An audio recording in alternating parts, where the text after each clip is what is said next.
And hello there, ladies and gentlemen. We've got a bit of a special one for you today. The Nexus Rumble is back, and I am joined once again by Transparent. Why don't you tell them what madness we've got cooking, Trans? We have got a fresh batch of madness cooking up right tonight in a pot. I don't know why I'm doing a stirring action, but it's because we've got this fresh madness. Yes, we have got not a best of 3 tonight, but a best of 5. And to demonstrate a nice, lovely best of 5 on a Monday evening for you, we have casters against moderators. What fun. It's hard for me to sort of separate myself between them. So I've sat out, and Luca is technically neither, so he's also sitting out and doing some casting with me tonight. So we're here on the sidelines, and we get to watch a beautiful battle between two fairly, stacked even teams of casters and moderators. It's going to be tough to know who's going to best who. Casters are going to win. Oh, I think the moderators, they've got a good leader ahead of them. Obviously, on the casting team, we have Samu, we have Yosh, we have Fizz, Kex, and Joy K. And on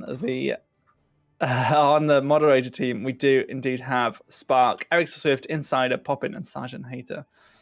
Is that confirmed for the whole time, or are they? I think they're going to swap around a little bit later on. But unlike your standard mod work, many mods are being involved in this decision. Oh, I need to find my Soothsayer. We have got this incredible show match for you today as we ring in the end of the season. We have just got 2 more weeks, I hope. 2 more weeks until our final Rumble recap, where we're going to see 2 of our best teams for entire seasons face off. And with 2 teams on a real roll going into next week, I think it's possibly not too unlikely to see at least one of Critical Thinking and the Rantlers popping up there in that Trans. Yeah, no, they will be looking good. We have our Rumble recap in just 2 weeks' time. So what that will be is we'll have the winners currently. Obviously, they've got 1 more week that they have to stay on. So as you say, it is Critical Thinking and the Rantlers. Then after that, they'll be challenged, or I will bring back the team with the most wins currently. Who's had the longest winning streak as well, to return to the Nexus Rumble to try and take down the current champions. But we'll see how that goes down. So as we can see, it is we've got a few funny things obviously going on in the chat. So no one's picked Garden of Terror, obviously not in the map pool tonight, or Warhead Junction. But perhaps that could be allowed if the moderators want to change the rule set mid-series. We'll never know. Well, I think we'll find out pretty soon if they do. They're unlikely to sneak that one past us. So, tonight, we're going to start off with Towers of Doom. We are indeed. Towers of Doom is, of course, the best map in the video game. Link that one for Hat if he's around. I think he's probably not, but I saw someone in the chat who could send that his way. It's got those towers that you channel, the altars, which do direct damage to your opponent's core, and you each have 3 bell towers to begin with, and you can bet a good £5 that me or Transparent are going to talk about channeling bell towers at some point in the next half hour. Yep, you can be sure of that for sure. I mean, there's not much else to do on this map. There's a lot of rotation between the bot lane, but here we go, straight into the draft here of game number 1 of our Nexus Rumble special. Yeah, you really... Okay, we're almost ready for it. We were quite close to being ready for the draft team. So we'll have betting soon. I'm just setting that up right now. Oh, will it be on the screen? Will it be on the screen? Yeah, it will appear on the screen. Oh, you're called Pets.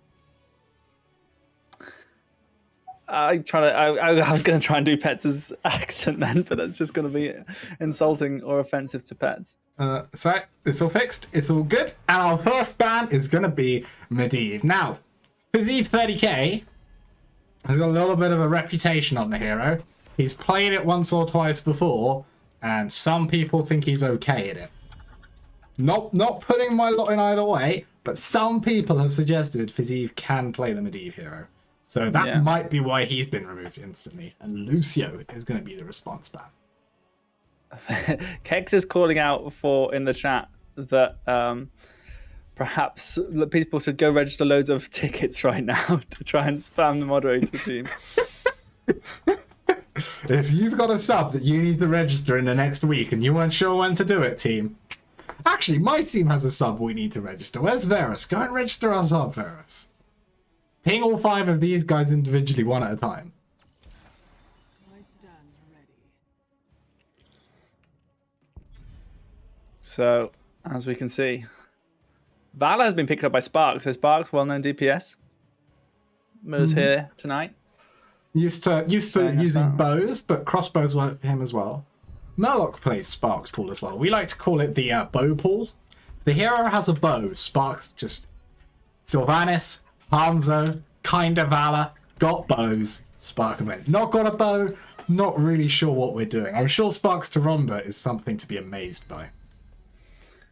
Yeah, indeed. But Brightwing and Blaze being picked up by Team Casters. I think I'm now focused on the match. We're getting there. We should talk about the bans on Junkrat and the Lost Vikings, because the Lost Vikings on Towers of Doom are annoying as hell. So obviously they're gone, and Junkrat is really starting to step up a bit in the meta. And the thing about Junkrat is whenever he's meta, every tank player in the world just goes and cries. Most of them uninstall the game because it's unplayable. It is definitely tough. I think I've just found that I've got a spider's web attached to my face somehow. A spider's crept up on my face and attached a spider's web to me. This is quite unusual. Sorry. It's Junkrat. Yeah, really annoying, that displacement. I'm not sure who's well known for Junkrat on the enemy team. Perhaps Poppin' Fresh. To be fair, Poppin' Fresh does play a lot of annoying heroes, but we have Insider here on playing Stukov and Sergeant Hater on Varian. Sergeant Hater is a menace of Division 5 from Thurmond era. Really is, plays some tanks exceptionally well, but we'll need to be careful to not be banned out, because I think that's where the weaknesses start to show in Sergeant Hater in sort of the depth of his pool. But for now, he's got this Varian. I think he's a very happy chappy. It's maybe worth talking a little bit about some of the divisions that our players are in, for those of you who aren't so familiar, and we're going to see how many I can get and how many Trans needs to fill in for me. Our casters have got Samu and Fiziv, who both play. I think Fiziv plays in Division 2 this season, but he's got some of the Div 1 experience, and Samu didn't start this season, but I think he finished it up in Division 2. I think he's in Division 3. Is he in Division 3? Fat Musselhelm or something. Okay, and then Joy sits around Division 3 usually, although I think this season she's not in. I don't think Joy is playing too much this season, but she's one of our beloved casters. Kex, of course, is from the Rantners, current champions of the Nexus Rumble from Division 4. That name. And Yosh is from a Division 7, I think, team. He usually is. I don't know if he is this season, but Yosh himself is usually sort of bumps up and down from sort of Division 5 down to 7, but at the moment is in the Revenants from Division 7. Team captain, in fact. Ooh. And our moderators, I can tell you that Spark plays for a very good Div 1 team. I think they're top 4. And that's about it. So, as I said, Sergeant Hater plays for Thurmond era, which, commonly found in Division 6, but I believe this season they are a little bit higher in Division 5, I want to say. Then we have Poppin' Fresh from Division 4 in AFK for Cocoa. And who else do we have? Erixa Swift is part of what are they called? Trying Dutchman? The Flying Dutchman. Dutchman, yeah. Of Division 4 as well. Maybe Division 3, actually. I think they're Division 3 now. And then, Insider. Well, goodness knows where Insider ended up. That's all I'm saying. So, I, at the start of the Stitches rework, proposed that mid lane Stitches on Towers of Doom was unbelievably awful to play against. And we scrimmed it a couple of times, and we came to the conclusion that my team were too aggressive to play Stitches, and so we left it. But this looks like a mid lane Stitches comp. It's quite unusual because obviously Fizz. It could be mid lane Imperious, to be fair to them. The two best players obviously are well, Samu and Fizz from the divisions for the casters team. So it'll be interesting to see what they do, especially as Samu's on his sort of main role, but Fizz, mainly a DPS, has sort of flexed over to this Stitches role, maybe because he'll be doing a lot of the shot calling. Whereas I believe everybody on the moderator team has got their main role. Poppin' Fresh is majoritively a DPS player, although has flexed a lot in other teams. And everyone else, yeah, doing their big thing. But we got some big cheers coming out here. Lots of people betting in the points. Of course, there's a couple of minutes left if you want to do that. The exclamation mark bet A to bet for the moderators, and the exclamation mark bet B, and then the number of points if you want to bet for the casters. But here we go, game number 1. So we head into it. Both teams looking mightily strong here. Going to see some incredible plays, I'm sure. Got to be watching out always for that Probius hook coming out here from Viziv. He's going to just look to take members of the enemy team into his team, and when their follow-up is in from Imperius, when he's in range, it's going to be really difficult for them to get away to safety. Yeah, Fiziv almost finding his mark there. It's going to be Insider. Insider is the target. Poppin' Fresh and Spark should probably be able to dodge. They've got very small hitboxes. But Stukov, not able to dodge very easily, especially if they use their Lurking Arm. They have gone for reactive Ballista Spores, though. Oh, and there's a hook on Sergeant H already. That level 4 is not in yet for there. But a good silence afterwards means that they can do a little bit of follow-up. However, the danger is real. We do have to back away quickly this time. Worth talking about the level 1 choice here for the Valor. Sparks going into that W style. Not a believer in multi-shot is the way. He's going to... Sorry, not a believer in the new Q style. He's taking the old multi-shot build, and I'm a fan personally. I think it just hits harder. It does more damage. And you're playing a Valor. You're playing here for the damage, so... Is he looking for an invade here? Not going to get there in time, but Samu has come down. The fun is huge. The chain is in. Hada will be the first to fall here. No, Stukov going down. Sergeant Hada actually going to survive. Apparently, parry is good enough. With a Q here and there, I'm sure, to keep him alive. Just one kill there coming out from the casters team. I'm pretty confident that say that he was going to live, and they were instantly like, right, well, first to die, and they're like, right, stop hitting him. Not allowed, team. Hit someone else instead. And that is why we saw the outcome that we did. Unfortunate stuff, but they're coming out strong already, this casters team. And they may find there's a couple of ringers get pulled in from the moderator team later on. But for now, it's looking a little bit tough, a little bit hard. But this is a best of 5, remember, everybody. A best of 5, as will be the new format for the playoffs for the semi-finals. So best of how many transparent was that? 5. That's 1 more than 4, 1 less than 6, and a good gank here onto Blaze in the mid lane. As soon as that level 4 has been picked up, they've used it to great advantage. Really good stuff here from the mods, but Poppin' Fresh gets hooked. He's down to half HP. He's been polymorphed as well, and does get popped. That's why he's called Poppin' Fresh, because he is popping, but Insider has the insider information. He gets the reactive Ballista Spores off and is able to retreat themselves to safety. But Fiziv is looking for that hook once again. Not to be caught out, though. Not this time. Doesn't look like it is going to be the mid lane Stitches, which is making me very sad. But, you know, almost a dream for me. Very nice fights they're coming out, and the team is quite evenly matched as we're going into this first objective phase.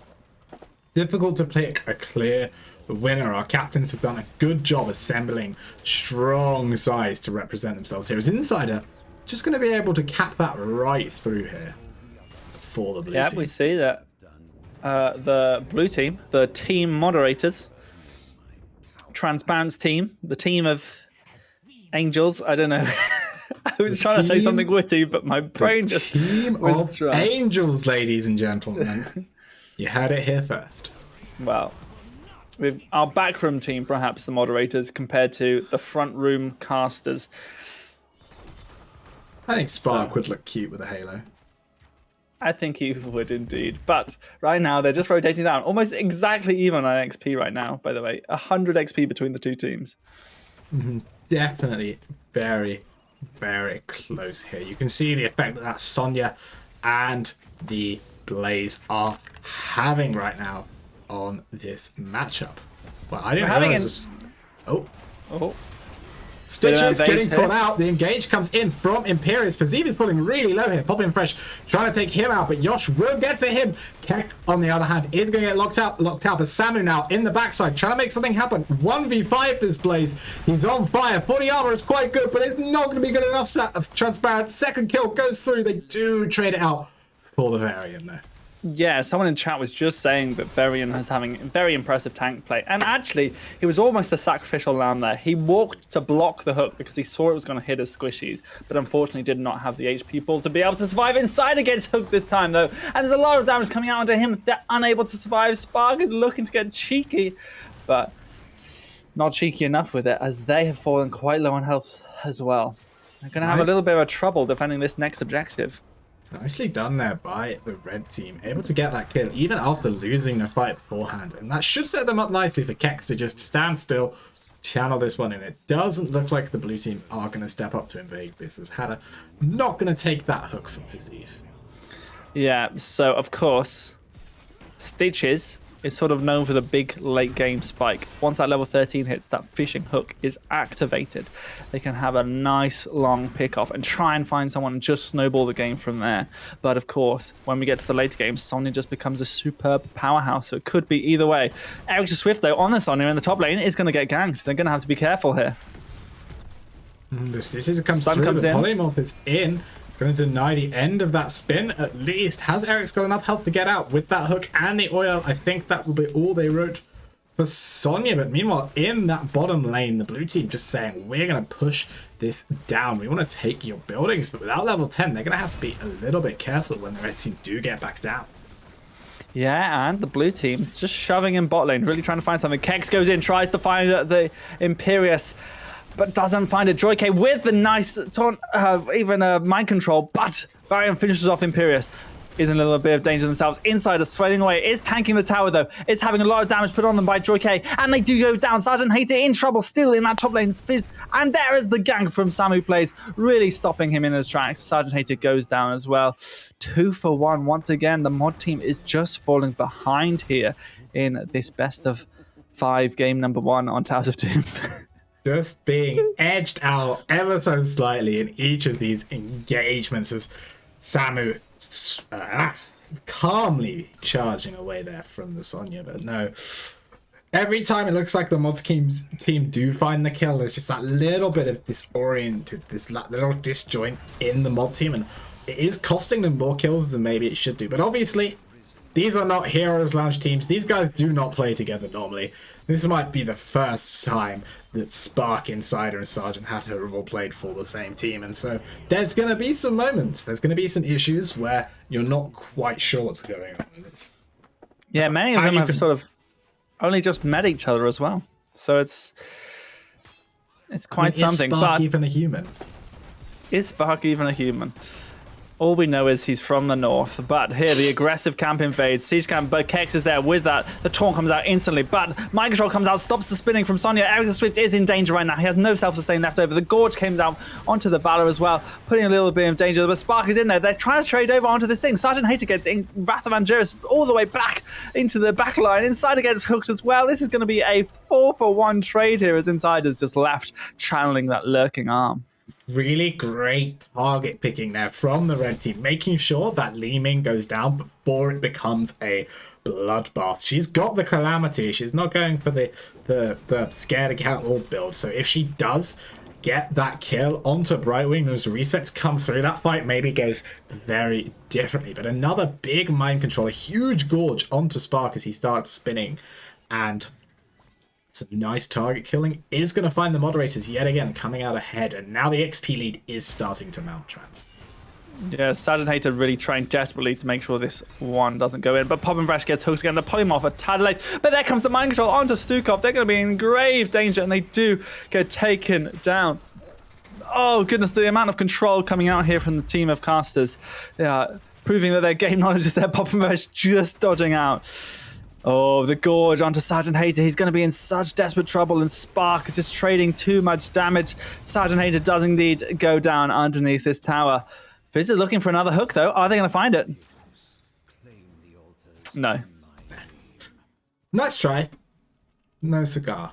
But they're doing a really great job punishing Insider whenever he tries to step up to heal his team. Stukov is a rough healer because you do have to get quite close to your backliners in order to be impactful, and those mind control, those hooks that are meant for someone else are just ending up connecting with him, and it's causing a lot of problems. Again, Spark dodges the hook.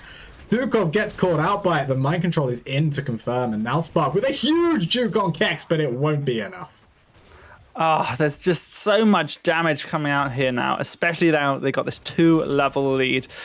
That's not just an 8% extra damage, but of course they have 8% extra damage against the 8% less health that the blue team have. So it really does sort of start to pile up when you get this level lead. And they're defending this bot point really, really well. Level 16 just around the corner as well. People in the chat, this is live. Yes, this is live. These are Heroes Lounge moderators and casters. Bo5 gets hooked over the wall. Oh my god, it is trying to blink away. Of course, they have the Illusionist, a little bit of extra help, but another noob goes in, cleansing away. Oh, it's a tough one for sure right now for the moderators. Sergeant Howard's going to get pulled in and stunned out. He's going to have to walk away. The mind control in the back, putting a lot of damage onto Spark's Fowler, but not being enough. Ericsson Swift, though, he's stuck in. He's been gorged. Able to get out. Spark's putting a lot of pressure onto the Brightwing. Can't bring her down, though. The polymorph is going to be enough. The Valor falls first. Yosh is on 60 health in the backline, but the Brightwing will not die as Samu finds another charge. A huge wave of force is going to deny Kex's charge. Well played by Poppin Fresh, but the hook onto the Li Ming. Can he blink it? The polymorph is in. The triple swipe from Insider keeps him alive, and that's so vital as this triple phase spawns. The blue team are going to lose 2, but they cannot afford to lose this top side. That's going to bring them down to just 6 core health, though, Trans. It is. They need to be desperate and they need to defend this top one, but it looks like the red team don't want to give it up either. And that would put them down to 1 core health. Oh, the mind control misses. The taunt is there onto Joy K, but the damage just can't find. They didn't have Valor in time. Here comes Spark on that Valor, going to try and clean up this team fight. Can they do something? Can they actually find this team fight and make it happen and try and take the other altar phase? A helping hand gets Kex out of danger, but the blue team are just going to trade 1 altar for 1 altar right now. And if you're the red blue team right now, your checklist is get 16, get boss off of the map, find a big fight, turn it around, and hopefully start to snowball this game in your favor, because right now this is not a nice place to be in at all. They're going to start working away at this bottom bell tower a little bit, but with Sonya in the bottom lane, that level 16 is still a long way away. Brightwing coming in, the mind control and the Wrath of Endurance not connecting. Stitches, though, caught by a Virulent, gonna lose a lot of his health. Spark spinning around in the back, putting the damage out onto the team. Yosh maybe stepping a little bit far forward, so his Hannah gets taken down low, but it will be the Brightwing that goes down first. Poppin Fresh, Poppin. Oh, Kex in the backline, though, trying to find the kill on Sergeant Hannah. Won't get it. Poppin Fresh getting another, and now Samu running for his life. Helping hand will bring him away with just 300 health, but it's gonna be enough. The blue team, though, 2 kills in this fight. They found 16 and they found their teeth. Yeah, and 16 is definitely the big power spike for them. They get that giant slammer, able to get percentage damage onto the Blaze, the Stitches, and the Imperious. Is going to not only provide that extra damage that they need, but also the sustain that Ericsson Swift has been lacking this whole game. Not to mention the Banner of Dalaran is going to be there to help pop off Poppin Fresh on the Ming. So the blue team, they've taken control. They're dodging these hooks still. They're dodging the mind controls. And perhaps they can find themselves taking this bottom bell tower before the altars activate. Khazeev might have been caught out here, and as Yosh teleports in, he's going to go down. The Blaze is taking damage, but the Sonya has been gorged. She's going to have to spin out, but it won't be enough. That is going to be a 1-for-1 trade. Still, the blue team, with their healer on the map, going to have to rotate up quickly to these bell towers, though. Are they going to try and play aggressively for their opponent? That is the question. Yeah, Blaze had to do a full half here because they were on such low health. Okay. Oh, it's a good stun into stun, and then Spark just gets taken out by an Imperious and a Stitches. Impressive stuff here from the Casters team. Can this 3-man defend against the 4 that is the Casters team? Kex goes in, finds the stun, Poppin Fresh. Gets the channel, though, from the Blaze. Fire is just not quick enough. But I think they're going to get these 2 kills. They're going to turn onto Boss. Brightwing is up and available, able to teleport here onto Joy K, then taking out Varian. Poppin Fresh is the sole survivor right now. They're going to have to do a whole team wipe if the Moderators to stay in this game. How are your nerves popping? Or hooked in by the stitches, able to blink the charge, but boss health is falling so low here. Eric's is on the flank. The Wrath is out. He's on the point, but the Gorge is not ready, actually. He is going to go down, I think, though. He's hooked off of the point by the stitches. That will be the game. Ladies and gentlemen, chance to take Series 1, but definitely not unscathed, the team there, by that battle. No, they did look in danger, but they played it calmly, coolly, and they got some more hooks. Hooks every step of the way along this game, keeping the casters up. Of course, this is a best of 5, so the team of Moderators are definitely not out yet. Even the casters could win a whole nother game, and they still wouldn't be out. That's the beauty of a best of 5. What do team Moderators need to do to be able to claw themselves back into this game? Is there something special that they need to look for? I would like to see a change. Well, I mean, it's a very specific comp they're playing into, I think, is the first thing to say. And with the Stitches hooking and with the Sylvanas mind controls, they have a lot of pressure on the backline. And I think Inside has struggled a little bit on the Stukov into that comp. But I don't necessarily not want to see Stukov next time. It's just into the Stitches, into stuff like that. A healer that wants to stand further back, something like Anduin, where you're not going to be in hook range nearly as often, might get them a lot more value. And I would also have liked to see lead from Eric's the Swift, but I've had long discussions with many a Sonya main about builds, and I don't think now is the time for that. Yeah, I don't think we're going to go too deep into this team. But the Moderators, they definitely showed promise. And perhaps now they'll go for first pick or map pick now, as we're just waiting for Spark to choose what's going to happen in this case.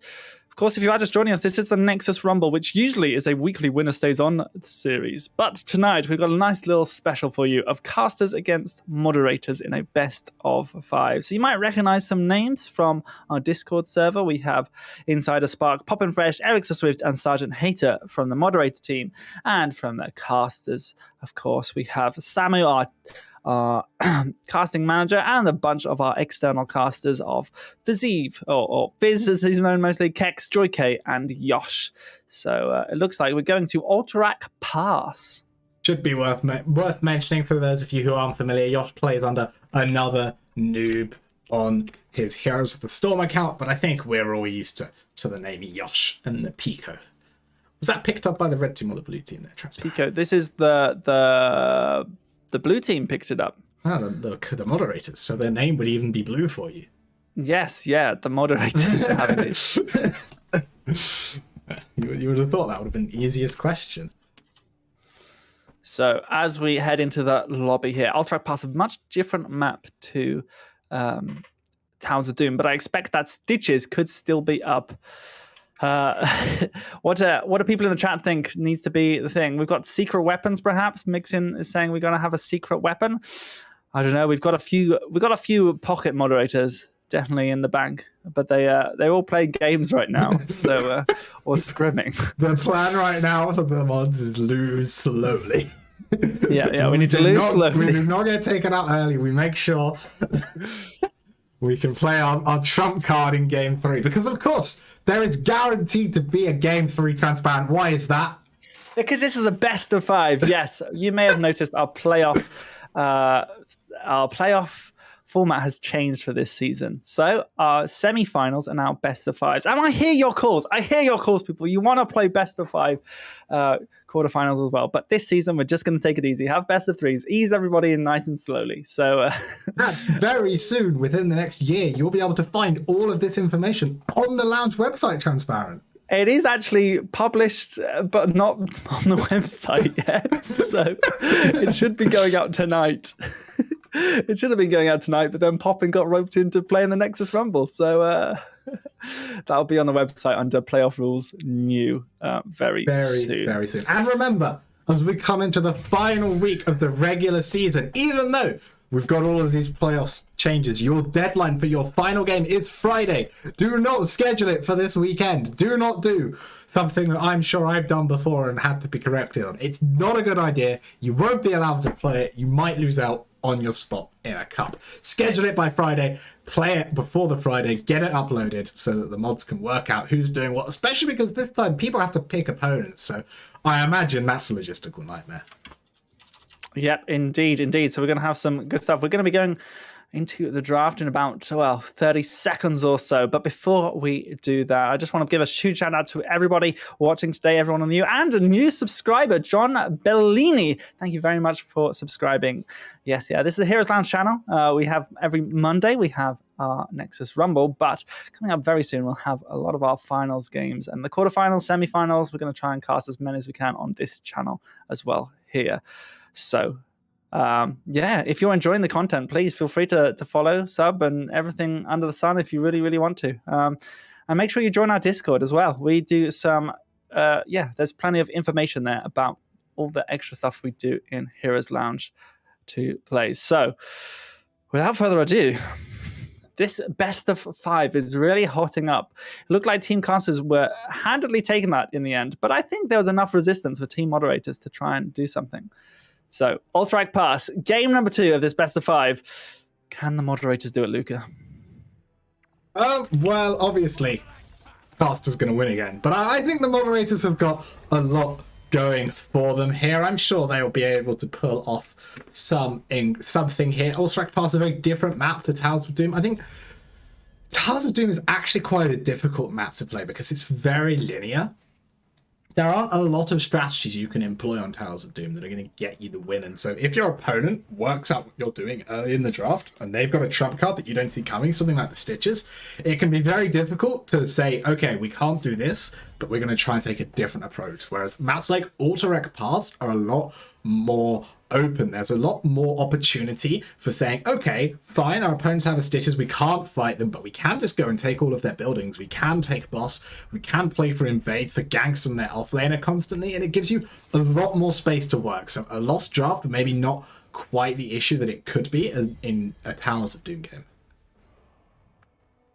Yeah, I really like the new meta I've been seeing of Ultrac Pass, a little bit of a sort of resurgence of definitely trying to go for bosses as soon as you can. And the opportunity, the objective takes a long time, and if you're able to sort of rotate around the enemy team, have something that can really race against that boss, you can use a little bit of that pressure to maybe sort of get quite an easy early fort or different pressure elsewhere while you're trying to do something like get the objective, to sort of just using it to your advantage. But we do see the Stitches ban coming up. They really don't want to see that. Team moderators fearing Fizz's hero pool, which quite frankly is incredibly annoying, and I'm so glad I'm on a team with him this season. I know what you mean. We always beat the Fizzy Medivh. It's a free win in every scrim. You see Fizzy Medivh and you're like, it's going to be a fun afternoon. Give him the Medivh, farm it, win the game. Anyway, Blaze, Valor, all still up as the teams both choosing to ban out pocket picks as opposed to more meta heroes. And so, again, as well, that Junkrat ban, although you can understand why Junkrat is banned on Ultrac Pass. Yeah, I mean, that long-range poke, the mind to give vision, as well as, the traps as well, are just incredibly annoying outside of the lanes and in the lanes as well. But we see Spark picking up that Hanzo. Spark was pretty much a Hanzo one-trick pony for a long while. And Sergeant Hater on the Imperious. Oh, it's so good. Sergeant Hater's going to be so happy right now. No one ever respects the Spark Probius.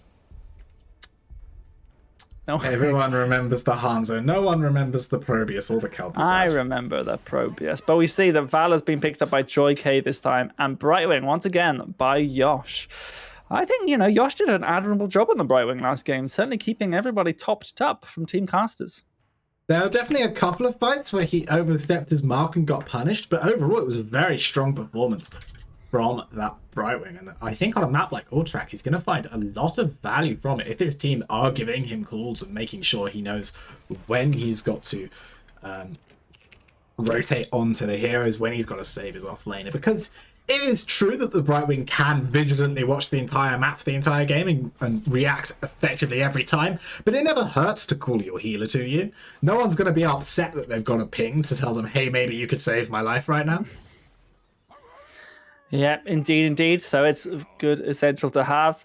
We see Hogger being picked up here by Eric Swift, a sort of a a very, very good hero for this map. Able to pick up their camps nice and quickly here. But what are they going to complement it with? It's going to be Thrall, played by Poppin Fresh. Triple Bruiser. It's Triple Bruiser. kind of meta-ish. It's rough into Blaze Valor, though. They're going to have trouble getting on top of Joy. Yeah, definitely. It's This is one of those, I like to call these a blinker draft. You look at your comp and you're like, we've got Imperius, we've got Hogger, there's so much damage, we've got Hanzo Arrow behind to set it up, we've got Thrall just for that Earthquake value, it's going to be great in fights. And then you look at your opponents and you go, well, I can't really kill Blaze. I'm never going to get anywhere near Valor. I'll never get anywhere near Brightwing. Never going to get anywhere near Genji. And it's a good 5 heroes that you've put together, but you do also have to react to the heroes your opponents have picked. That is unfortunately a requirement. And Genji is going to be quite happy. You know, the only sort of easy CC to hit on him will probably be the Hogger's Q, and even that's a little bit tricky. We've seen Rhaegar being picked up by Insider. I'm pretty sure that's going to be a hero pool issue a little bit there. You know, you could be looking... Well, I was about to say pick up the Uther, but no, that's banned out. So maybe that is the last-ditch effort. Is this a Bloodlust or an Ancestral game?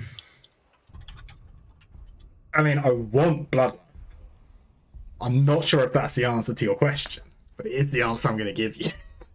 It is indeed. Well, if you think that Team Moderators are going to win it with this mix of Orcs, Archers, and Imperiuses and Hogger, then you can do !bet A and then the number of points you want to bet. Or you can go vote for the casters and, you know, whatever they do with !bet B and then the number of points. Obviously here at the Nexus Rumble, we are completely impartial and not at all biased, and I would never indicate who you should vote for. So do what you think is right. Pick the team that you think is going to win, and we'll see you in the game. No, wait.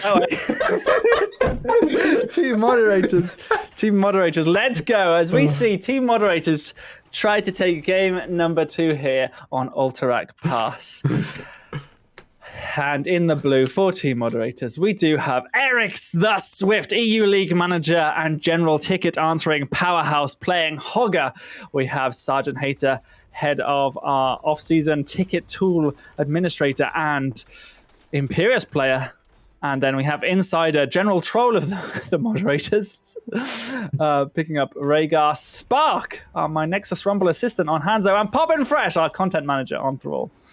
And on the red team, you've heard their voices, they've talked you through the games, but now they're playing and they're 1-0 up. It is the casters. We've got the EU casting manager, Samu, on his Blaze. We've got Yosh, another noob, on the Brightwing. Fiziv and Joik, the casting combo, are bringing you the Valor and the Diablo. And of course, on the Genji, it's our man Kex. I just transitioned away. That's impressive. Wow, it wouldn't be a game really without fast. Luca production value. So we do have auto attack build coming out from Spark here right now. So they are looking to try and get a lot of auto attacks, and it's going to be Fiziv on that Diablo. But currently, you know, this sort of setup, a lot of soak has been gained by Samu, but they are trying to shove in this lane, but Poppin Fresh is spraying away in the top to make sure that they keep it nice and frozen on this side. They are indeed. But our second map, fans, it's time for a little bit of mod redemption as Fiziv flips Insider over the wall. The dog trying to run for his life. He's actually going to live. It's a little bit of a long way, but Genji's going to come here with the Swift Strike. But Sergeant Hater maybe finds the Q. Yes, he does! It's incredible. Kex is now in danger. Another thing tries to find it. He doesn't have it. Alive. What? Oh no! Oh, casters! I told them to vote for you. I mean, I didn't. I didn't tell anyone to vote for them, but I told them to vote for you. Oh no! What a team! I mean, had her an insider there. Many late nights of working together, you can see the synergy that it's brought. Yeah, absolutely. We Moderators, we know exactly when our others need help. And although it was a fantastic flip by Fiziv, It didn't catch Insider out. He knew that he could play on the lifeline. Sergeant Hater just missing that imperious poke onto Joy K, but otherwise, they're clearing out this camp just fine right now. They are indeed. I mean, it's not a big deal. Moderators are good. Casters are going to be absolutely fine in this game. It's quite a small kill for the mods. It's quite early, and no one's dropped any soak because of it. But for the mental of the Moderators, especially, they're going to be in such a better place right now. They took first blood in this second game. They are here to make a statement, and I'm sure they are feeling pumped right now. Yeah, but you talk about the mental from the Moderators, but they are mental fortresses. They take all the abuse and feedback and suggestions, and they take it almost every single season. They know exactly what it's like to be beaten down, and they are more than capable of bringing themselves back up. But of course, the advantage that the casters have is that they're absolutely used to being berated by Twitch chat. Can you have your volume higher, please? I can't hear the game sound. All of those adjustments. Production value. And they will be used to making those adjustments mid-game as well. So both teams have these skills that they are looking to bring into this match today here on the Nexus Rumble. And of course, this is the once and for all test of which team is the best in Heroes Lounge. Which set of volunteers are superior? Is it the cast, the Moderators, who need that game knowledge to make important decisions of what the lounge is going to be like? Or is it the casters whose game knowledge creates impactful streams? As we split our setup here, the red team have a 3-man trying to push in while Samu and Kex are bullying out Eric the Swift on the Hogger. He's falling solo. Fazim is going to get that charge. That's going to be the kill. And the casters at level 7, rocks in for them.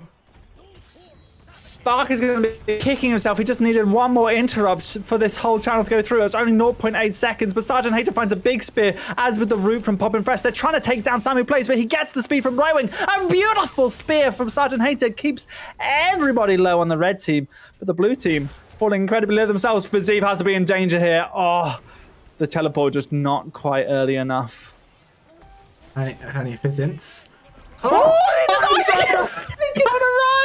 Man, he loves that thought as Insider. He's already worked out how to escape there now, though. He's seen it. He's had the plan. It's with the cats calculated.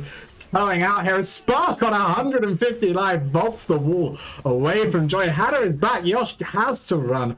Will be able to escape. How are there only 3 kills in this game, Transparent? Well, because Insider is an escape artist, I'm pretty sure he's got 9 lives and has used up 2 of them already. But Fizz30k is looking to shove in Sergeant Hater. The polymorph is there to try and get some sort of damage on them. But, you know, with the cavalry arrived, they can try and open up this mid fort to maybe make it a safer escape for Insider. But, yeah, only the gate gets taken down. Poppin' Fresh now here in the bot lane, trying to push in against Kex. The root lands onto the Genji. He's going to be able to just walk this one away, though. But there's a 4-man in this lane. And as the 4v4 comes in, we're going to see the 4 start to take damage. But with this triple bruiser or double bruiser setup, it's a lot harder to poke these buildings as Philippe trying to catch Spark. But the stun from inside is big, not big enough as the Genji follow-up is there. The Hanzo stepping up for half a second. Absolutely annihilated there by the red team. Some real brother-on-brother action there at Trans. Yeah, Fizz doing a sort of the strat of charging onto a minion next to the hero and then flipping them over to sort of really catch them out. So good stuff here from the red team. Even Stevens now, 2 kills to 2. XP is almost even as well, a little bit ahead on the side of the red team, but both have already retired to go into do their camps. Both teams have sort of some very good players. Of course, Fizif from Division 2, but sort of definitely on the higher end in the player ranking, and Spark from Division 1. They sort of will know the meta of this map. They know how the rotations go. And here comes the Dragon's Arrow. It catches onto Kex, but is Sergeant Hater going to be able to get there in time? Oh, they were just slowed down by that sticky goo that is here on Ultrac Pass. A nice try there with the arrow, but unfortunately not quite working out for them. Still level 10s in for both sides. We've got the Sundering. It is going to be the Bloodlust. I'm a happy caster. We're going to see the Hornipole as well as the Wrath of Angeris coming out from Imperius, looking to pick the casters up and put them down in their enemy team. But Fazeev with the combo on Imperius, he is down instantly. The Dragon Blade is out, as is the Sundering. Samu finds the gap with the charge, but Insider still going down. Kex on 100 life, able to swipe away, and that's going to be a triple kill for the red team as level 10s come online. The casters popping off. Yep, Keck swiping left on the Moderators here and having none of it for them today. That Bloodlust unable to be popped, you know, that's one of the things of Bloodlust. You have to sort of pop it. You're either popping it to retreat in a bad situation, which never feels good, or you're popping it when you're in a very good situation. And so you just can't turn around those team fights like ancestral healing. But we've yet to see the full power of this operational space station as Eric the Swift dodges out on Samu plays. Sergeant Hater tries to find the Arathi Angeris onto them. But in all, they actually were able to distract the red team from the boss. So, frankly, good distraction play here coming out from the Moderators. All I really want to say right now is fully operational battle station. You know, space station works too, I guess, if you're not that. If you want to be wrong, you can be wrong. Well, you know, I watched the international version of Star Wars. Ladies and gentlemen, someone clipped that. Transparent 2021. I watched the international version of Star Wars. Fazeev is trying to find the angle on Insider here right now. But a beautiful room from Poppin' Fresh. Oh my god! Can I ping this man? It was beautiful. Well, he made some circles on my screen. Yeah, that was incredible from Poppin' Fresh here. But Sergeant Hater is in a similar scenario. Oh, the red team, they're really trying to find these engages, but the blue team they're slippery like silk right now, looking for an engage here. They find the Sunder, they find the Dragon's Arrow, but Spark is not in range, but here comes the Bloodlust. That's exactly what they see. They take down Valor, they take down Brightwing, maybe soon. Oh no, Spark just misses the cue, but they find the auto attack, and that's what they need to do right now. Samu plays is going to be splitting the red team, and the blue team will now try and decide what they want to do with this 2-kill advantage.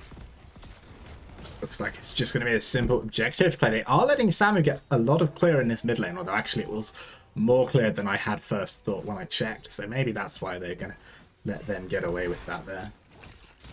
Yeah, Spark with this Sonic Arrow, making sure to be careful of Fazeev's attempts, his advances towards them, as he's, been trying to find those angles where he can make a good slam against the wall. But the blue team, they've been positioning very carefully, but as I say that, Eric the Swift is finding themselves in a little bit of trouble, but no Apocalypse to help out here. Eric the Swift is just spinning around, but it is going to be the polymorph on Poppin' Fresh. He's in grave danger, doesn't have the Sunder for 10 seconds, and is going to probably fall. Thrall is down, Sammy plays in the back. It's just been distracting and surviving perfectly well. Oh, I mean, you'd have to have a very cool cucumber indeed to describe that play from Samu as distracting. He looked in a world of hurt as the turnaround comes in from Hannah and the arrow following it up. Beautiful play from the Moderators, but Hannah might have to give his life for this kill. Still, Samu is incredibly low in that backline. Spark is looking to try and get the damage out onto the Valor, but Joy has no fear. She is charging down the blue team. Fazeev in position to get the start on Rhaegar. And now Eric the Swift is I don't know what Hogger is. He's a long way from home. What is Hogger? He is a whirling dervish of a null. No, that's the one. I never played WoW. Nor have I. But it's okay. We're here playing Heroes of the Storm. In fact, we're watching it. We're not playing it. We're casting it for you live today. We're the casters that weren't good enough to play Team High. Well, the thing is, if I ever play, everyone just targets me. And it's not fair. I just get picked on. I would totally but it's okay. target you. It's okay. The blue team, they're just picking up their siege camp after the red team picked up theirs. It's going to be a little bit of a reset on these objectives, but the red team have yet to actually play theirs. I think Spark is more than aware that they're probably in that bush over there. They need to be careful. Samu tries to find the engage, but there's going to be Fazeev on the back line here. Tries to get something onto the front. Instead, here comes the Bloodlust. They try and find the kill onto another noob, but he's blinking away. Kex is falling lower and lower, though. The Genji goes down. Fazeev is on full HP in that back line and is trying to do something, but Brightwing does indeed get taken out. He's getting sucked by that blood ancestral wrath here from Poppin' Fresh. Oh, and the blue team once again taking 2 kills here on Ultrac Pass. Moderators coming back strong. This double kill really working out in their favor. They're going to be able to set the map up now as they channel through this objective, and excited to see how much value it's going to get for them. Yeah, so this is the second round, as you just said, and they can try and push in the mid lane. Obviously, Genji was down. Brightwing will be able to return quite quickly with that blink. So what they can do is just, try and shove in the lanes. A nice little dodge here from Ares of Swift in the bot lane, as Samu plays, is trying to find something, but he has that level 13 now. He can do a lot of damage, and, definitely don't underestimate a Blaze, even in a 1v1 situation right now. That new level 13 talent is just so much damage when his top lane. We see an engage here on Insider. They get taken down. It's beautiful stuff here, as these stuns from Fazeev now with the post 16 talent here. They're looking to try and find something. Popping fresh in a little bit of danger. Tries to find the Sunder, does indeed, and that's going to pop him a little bit of healing. Another noob gets taken out in that return, and they find the Wrath of Anduris onto Diablo. It's so good for the Moderators. They get another kill. Oh, the Dragon's Arrow connects with Genji. Can they take it down? No, huge rain of vengeance from Joy to deny the auto attack from Hanzo, and it's going to be Genji walking away, but Joy, stepping up too far to save her fellow caster, will go down here. Kex on 300 life, with the big Keck going to get out of that absolutely fine. But the Moderators, I know what's going on. They're going to take down this top keep, or at least they're going to do their best to. The Dragon Blade is up, but with another 25 seconds on Valor, I think the casters are just going to have to give this. Yeah, I think they will, but it is Ultra Pass, Exposing the core doesn't matter too much. There's a lot of... The core obviously regenerates health itself. It has the extra armor levels for each keep, but yeah, so even if the Moderator team take this top boss, it's not likely to end the game at this stage of the game, especially, with the Hanzo and Holger. It's not exactly top core damage. And with that decision in mind, they're actually rotating down towards the bottom boss. The red team, they're very slow on the uptake. They're doing a camp. This bottom boss is going to threaten another keep, as we're looking at Hogger for some reason. Team, I don't know who put me in charge of observing. Gotta fix that one up real quick. Well, it's okay. It's okay. The red team, they're going to have to defend this. They have the Valor to help defend it. And of course, it's not a Q build Valor to completely eliminate it, but it's still going to do a decent amount of work. And they've prepped a big wave in the mid lane. It's so juicy. That's going to accelerate this blue team up to level 19, I'm sure. Indeed, and that is an important point. The levels really starting to favor the Moderators here as well. The caster's going to need to find something strong to come back here, and it's often the case when you're casting that you try and hold back a little bit, especially on the Moderators, the players who don't really ask for it. But all of these people out here have definitely asked for, or definitely taken an insult in the past, definitely hit one of their opponents on the stream. And so I take no pride in saying, why on earth have the casters taken a camp and not done a boss there? Well, the thing is, this camp has got incredible value mid lane. It's almost taken a whole fort here. I think the Moderators made a bit of a mistake not clearing out the camp. They left it. They cleared the wave, but left the camp thinking it wasn't going to do too much. But the fact that it has an AoE cleave means that it clears out the minion wave very quickly, and then also puts a debuff onto the fort to make it take more damage. So, a little bit of a danger zone here, as mid lane is quite a priority because of this camp. We can see they've taken enough damage off that boss that they're now confident it's not going to end. But this is my real problem with their decision. Whilst they were doing their clearing out the boss, their opponents did a camp, and now their opponents have a camp and they've got nothing applying pressure to the map. And level 20s are just around the corner. Spark, a little bit of danger. Fizz finds the flip, bets the polymorph as well, and that's a lot of damage. But Spark is maybe going to get no Valor able to clean it up. It's a beautiful combo here. The Sunder tries to peel for the enemy team. Ericsson Swift is going to be here, but a little bit late. This is a 4 versus 5 right now. That level 20 advantage not yet here for the Moderators. Can they get out with some of their lives? And it looks like it's just going to be Eric's Insider and Poppin' Fresh left to defend the objective. They will indeed. And right at the death, right at that moment where the casters look like they were going to be in lots of trouble, they find that window with 19 and 9/10 on the screen. Looks like Eric's and Swift and Insider are going to do this siege camp, which I really like. You know, it's quite frankly, they've got the comp for it. They've got Rhaegar, they've got Holger. They can just quickly do that, and that's a big distraction. Samu's going to have to stay there and do some interesting stuff. We do have Bullseye from Hanzo, so they've not got the global to maybe try and engage 4v4 here. But 13 seconds, I don't think this is enough time to be able to stop it. Still it no looks very Imperious. tempting. It does look like they're going to give it. They pick up their own siege camp, which is going to help with the defense. And all the lanes are pretty far pushed out. But the red team are quite happy with that, in all honesty. You know, they can go back. They've not really lost any structures because it's all in the top lane. And yeah, they can just pick up their level 20 from all this XP. But they're looking for the engage pre-20 and they find it onto Samu. He pops the bunker. That's going to cancel the charge from the blink. Oh, but the blink here was there anyway for the help Samu plays kid up. Here comes the Dragon's Arrow. It goes down. Samu plays just misses out on here. But a nice through here eliminates Brightwing. Oh, this is looking to be a free defense here for the blue team. Nice kill there onto the Brightwing. Initially finding the Blaze out of position. They managed to turn onto the Brightwing, and now they are going to be able to clean this up very effectively, Trans. But Fazeev finds a party bush.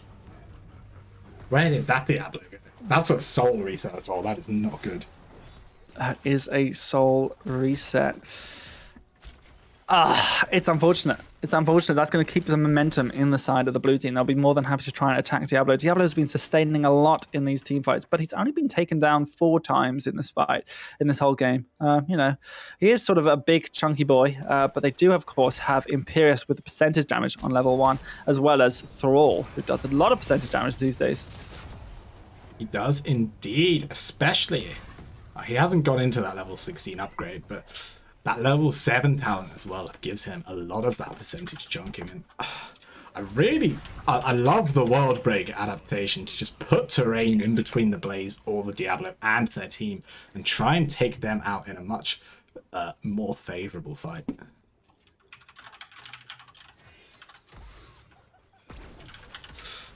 So, just for everyone in chat, it takes a lot more work and effort to be here than it does playing, right? We aren't here because we didn't fancy it. This is not the easy job. Do not let anyone tell you that well, actually, Transparent has got it easy. He's just co-caster, but do not let anyone tell you. Lucas said to me earlier, do you want me to do production now? I was really tired at the time. I was just like, yeah, please. And so I'm just here turning up today. But we see Saturday trying to make the attempt, but the Bloodlust has been popped. They have the level 20, so this is a good time for them to try and fight. The bunker is there and available, but Samu is so low on HP right now. Oh, and the beautiful Dragon's Arrow with the Sun to follow up. They're just splitting the whole enemy team, and that Wellbreaker splits them apart. The blue team really trying to find something here. Kex dashing around with this Dragon Blade, but unable to find something. Oh, the Sonic Arrow. Doesn't have enough damage, though. Doesn't have enough damage. Not a bad double stun, but a great use there of that double stun. Double stun? Of that Bloodlust. I am losing my mind, team. Great use of that level 20 Bloodlust upgrade. Being able to engage early. A lot of teams are sometimes scared to use the Bloodlust, but once you get an extra 7 seconds, I think, on it, you just pop that thing as soon as you see your opponents and you run them down.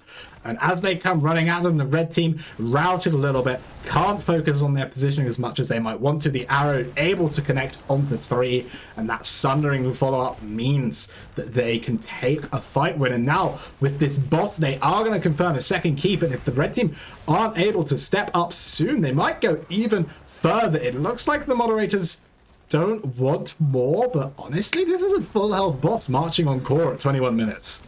I'm not so sure, Chief.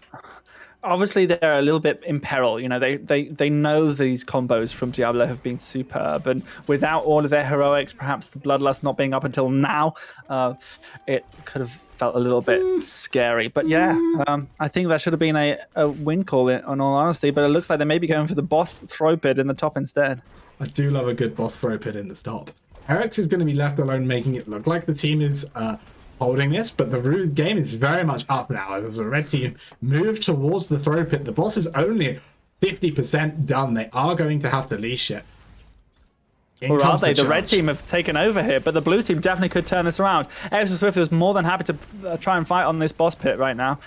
And here comes the Dragon's Arrow. It hits in the back. The Bloodlust instantly popped. There comes the Sunder, but it gets blocked by the World Breaker. Poppin' Fresh not cancelling the World Breaker, but it is going to be Brightwing taken down. The red team have to fight without their healer. Bunker is popped. Kex is trying their best to do something, but Hogger is actually the first one to go down on the blue team. Samu's quick to follow. Fizziv looking to try and find something, but the Wrath of Angeris just misses. Joy K, they actually do get the boss, but Fizz is a soul survivor right now, and he only has 48 souls, which means he does not return. Blue Ladies team and looking to gentlemen, march towards the core. That's going to be all she wrote. The Moderators. Bringing it back. Showing that, you know, all right, fine, they didn't get to the ticket on time, but now they've arrived, now they're responding. The response is strong. It's sound. Yeah, and the Sunder, obviously, on the 30 seconds, is back up and again. Moderators proving that this ticket has been answered, and you can now close it as we go to 1-all here in the Nexus Rumble. Best of 5 special. Best of how many, Trans? Best of 5. How many matches 5. is that? That's 1, 2, 3, 4, 5. Is that 1, 2, 3, 4, high five? Yeah, high 5. Yeah. Not currently banned because it's not bugged anymore. Hooray! Woo! The Well, I mean, it Moderators was all know never that. bugged. It was mixing fire. High five was always okay, wasn't it? Yeah. Anyway, we're going to be seeing what the casters want to do. And then maybe, you know, I'm not sure if they're going to be swapping over players or not. I really hope they do and don't tell me, because that's just more work.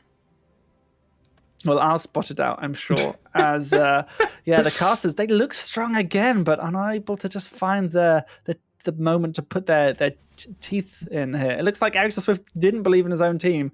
And we do have the contest going up. The points are awarded. I bet on the Moderators. I knew that. And so I'm going to be taking all y'all points. Nom, nom, nom. Be sure to bet on the games with Stream Elements points if you want to. It's going to be Tomb of the Spider Queen. Popping up here for the casters. Nice and quick here, as everyone knows that it's important to get quick production value on the side from the casters.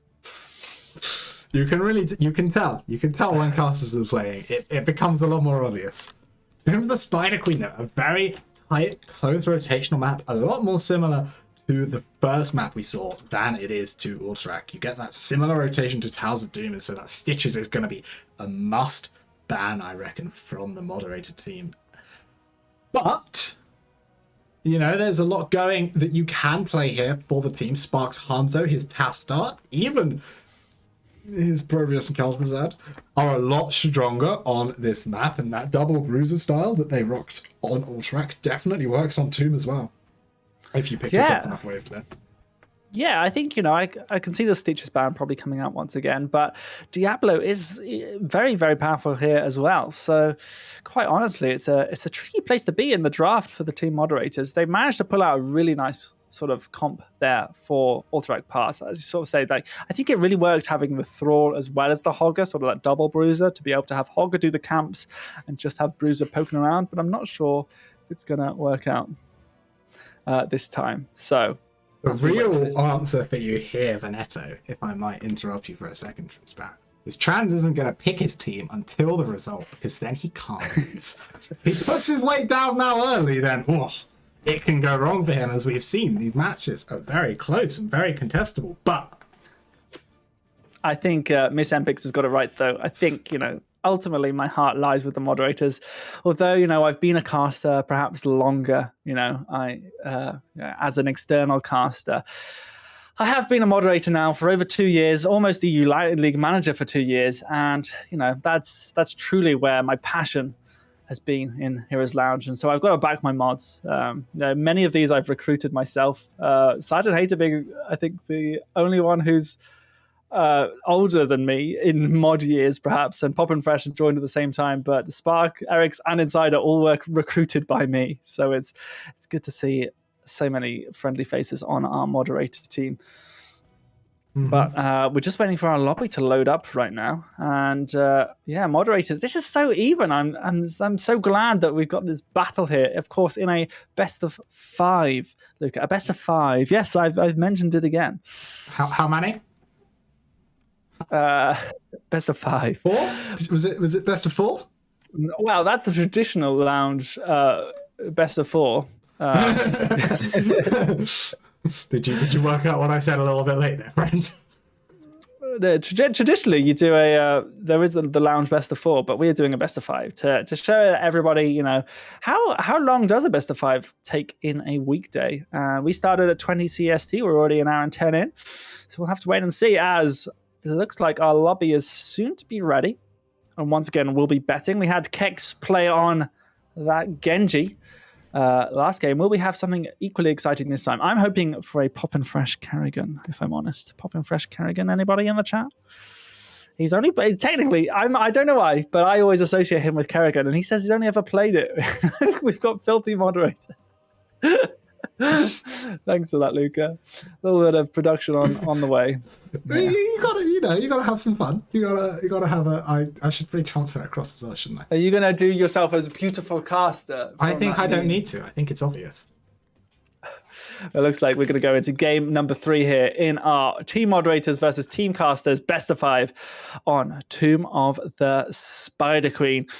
Who will win? They'll be betting up and available. You'll be able to bet !A and a number of points. Bet !Bet A for moderators and !Bet B and then a number of points for casters. Pop and Fresh has already said not like this. Here we go. Tomb of the Spider Queen. Tomb of the Spider Queen, indeed transparent. So I just had to get my filthy moderators on it. It was a very important mod work, production work. Production work, caster work. It's all caster. I'm not allowed to do mod work, but actually I approve casters, so that feels more like mod work than caster work. Well, it's a fine line. Caster helping work. It's a fine line. Mpix has lost all their points in that last game. Will they be able to win it back with 15 more points? We'll have to wait and see as the blue team here, moderators, have first pick going into this Tomb game.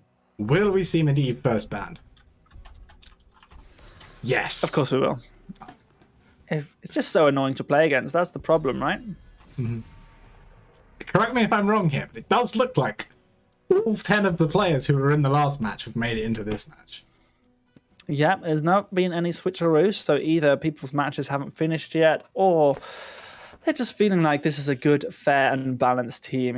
Trying to swap around players might feel a little bit tricky and hard at times. But I wonder who's doing all the drafting calls for all of these sort of teams. Obviously, it's hard to know who exactly is there. There's the Stitches ban once again. I don't want to deal with that. I sort of predicted that, but that's going to be the Diablo, I think, once again for Physique. It's the people with the crowns.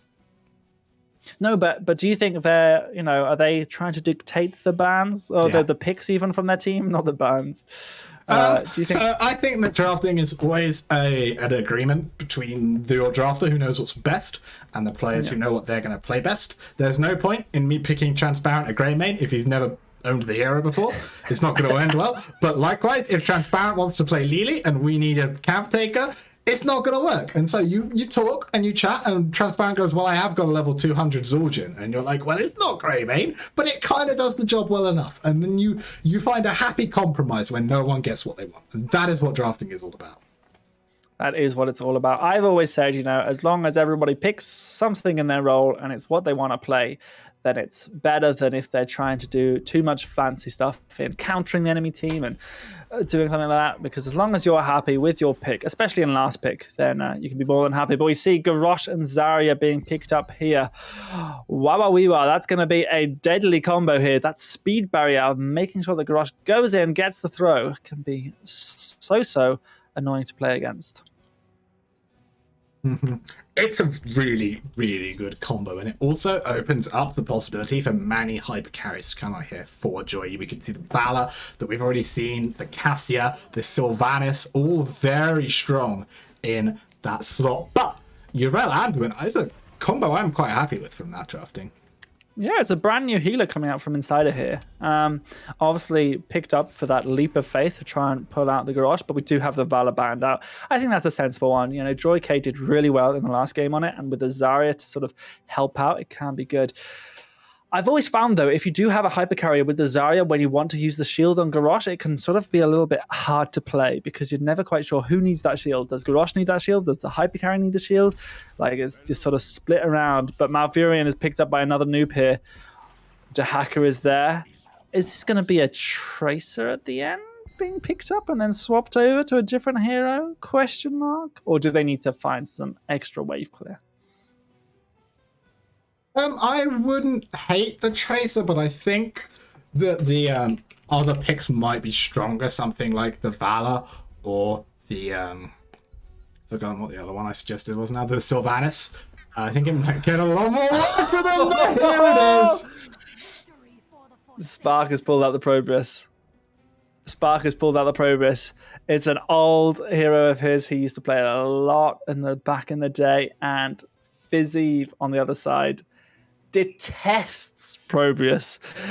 I'm so excited to see this. I don't think I've actually ever cast a game of Probius, or if I have, it was a long, long time ago. Definitely a little while for me if I have. I feel like I haven't. Well, we're going to be seeing Nullgate or the Pylon Overcharge, but most importantly, a lot of those warp charges being popped down to be popped in the wave, get that clear going, and just try and zone out against the Garrosh. Make sure it's a little bit harder to engage without being popped by the Probius. So we've got a lot of bets coming in here. If you believe in the Probius, you can do !bet and then A, and then the number of points you wish to bet. Or if you think that the casters can do a lot better into this Probius, then you can do !bet B and then the number of points. I didn't do any of the feckin' heroes as that draft at all. Oh dear. I always forget. Is this BM? The Spark Probius, that's what we want, really. Spark's profile picture on the Heroes Lounge website is a Probius. He has a Warp Rift as his Discord photo, so definitely well known for his Probius. So make sure you get yourself all bettered up, depending on if you like or dislike Probius.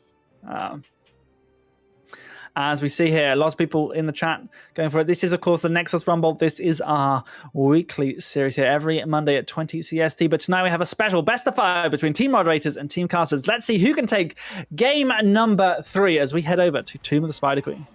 We do indeed, ladies and gentlemen. Tomb of the Spider Queen. It is all tied up 1-1 in this best of how many, Transparent?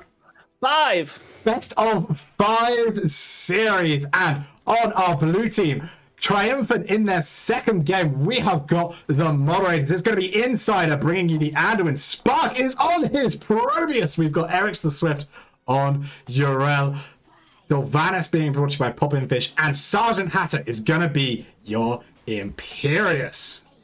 Yep, and on the red team, we have our wonderful casters. Samu plays on his delectable Dahaka, another noob / Yosh on his magnificent Malfurion, Joy K on her cantankerous Cassia, Kex on the Zarya, and Fizzy on the gorgeous Garrosh. We'll have to see as this game number 3 is already kicked off well and truly, and it looks like Poppin' Fresh is wondering what to take on level 1.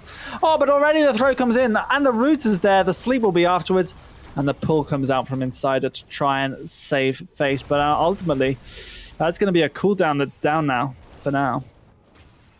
I think it's technically Sergeant Hater, but Luca loves to mispronounce names deliberately, whereas I like to do it accidentally. I have to admit, that one is unintentional.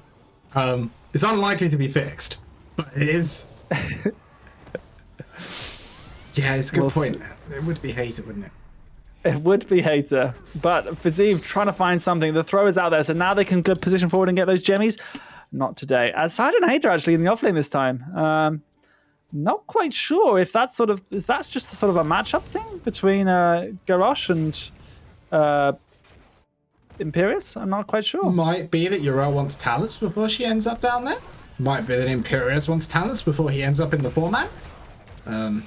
Could be, but there's a good root and a good sleep coming out here onto Poppin' Fresh on that Sylvana. Sammy plays trying to find some sort of tongue here in the gank, but ultimately no avail. Probius still just clearing these waves out.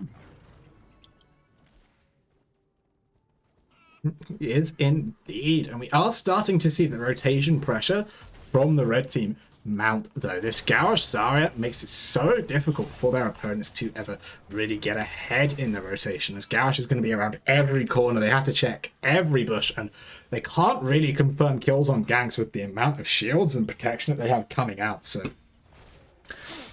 red team just slowly edging their way forwards, and they're going to use that to try and take this bottom camp. Yeah, the red team have something that the blue team don't really have. They have Cassia, who's able to take up the siege camp in the bot lane, which is quite a tricky thing to do if you're just a solo Sylvanas. It takes Sylvanas a long time to get camps, but the blue team are more than happy to try and find an invade, and Eric the Swift is here to help put out the damage with Sergeant Hater. Not ignored by the red team, though. They have rotated all the way down, but it's just too little too late. Is indeed the camp going over here to the blue team. Very nicely done by them, and the XP lead now actually starting to favor them slightly as Samu gets the task of laning against Sparks Probius in that top side. So, as we see, this push in from Spark here, trying to just make sure they get everything. The thing with Spark clearing the wave solo is that they, because of the tiny HP pool that Probius has of 1500, it means they can't position forward to get the gems. So unfortunately, it can be a little bit tricky for them to pick up every single gem. But ultimately, the blue team, they're doing a grand old job right now of shoving out these waves and trying to get the gems paid in every so often. Definitely going well for them here, but this bottom lane brawl between the two teams, really seeing these four-man stack up against each other as the double Bruiser Sylvanas comp really can put out a lot of damage, but the Zarya having so much energy constantly as she is stacking that maximum charge on level 1, already getting a lot of work done. Yeah, so if you're interested about the Probius, we got a good engage here from Sergeant Hater. Fazeev trying to find the throw. They do find it. Urel has no way out. Burn Insider maybe looking for that pull, but no, the red team are still stuck in as the blue team engage once again, really looking for some sort of combo to follow up. Spark popping down a few pylon rifts, warp rifts, looking to try and do something. But the vision has been provided by Spark, and the blue team are trying to turn in their gems. They're trying to get a little bit of control. The throw comes out onto inside of the Anduin. Is far too deep here. He's going to go down first. Samu, though, taking the double warp with falling so low. It looks like he's actually going to be able to walk away here. The dinosaur, truly unkillable. Eric's going to get licked in. The Sergeant had a spear, not going to land. He's going to get thrown in. Kex in the back, falling really low. He's going to get thrown out. Fazeev with so much fight control on that Garrosh. That's 20 gems on the deck for the blue team. That is a sad, sad day to be a moderator. Fortunate for sure. I thought Samu was dead, quite frankly. The fact that he was sort of burrowed, and it looked like he had 0 HP, but then obviously his trait healed him up slowly but surely. Oh, Probius is in a little bit of trouble. He's getting those pylon charges. He's putting them down, but Fazeev happily throwing him. An Insider unable to save this poor little probe. Fazeev very happy with that kill there.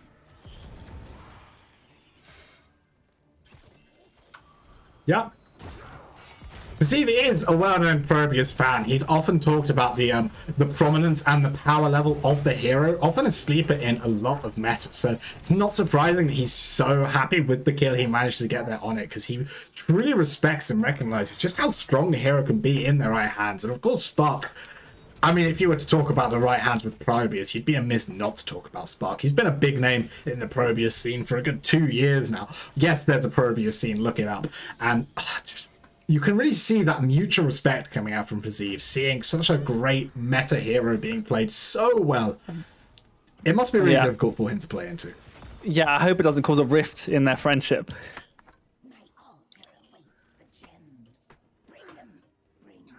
Clowns to the left of jokers to the right. Here I am, the moderators trying to engage and just pulling away here. They lost a lot of their gems in that previous engage here, but can they find something? 4 kills to nothing right now, but the moderators are more than happy to try and look for something, but Fazeev gets the throw over the top. A big root onto Sylvanas, popping fresh, trying to find that kill, trying to find all that damage, but it is going to find a tough time. Samu plays. He's evolved. He has got his second arm and second and fourth arm. I think Dahak has 4 arms. Third and Well, I fourth, have I four would arms say. too. They're just underneath my elbows. But Fazeev gets the throw onto Spark. Is falling lower and lower. Joyke pops the lightning ball and gets the second kill onto Probius. Another kill onto Imperius. Casters are popping off here in game number 3. Hello, cast now. So Poppin' Fresh gets also thrown here by I'm going to pub. by Fazeev. 7 kills to nothing. They really are doing a tremendous job here. They are indeed. They've got a lot of control with it. Garrosh took Decimate. Yeah, I mean, you know, why not? When you're playing Probius, might as well play Body Check Decimate.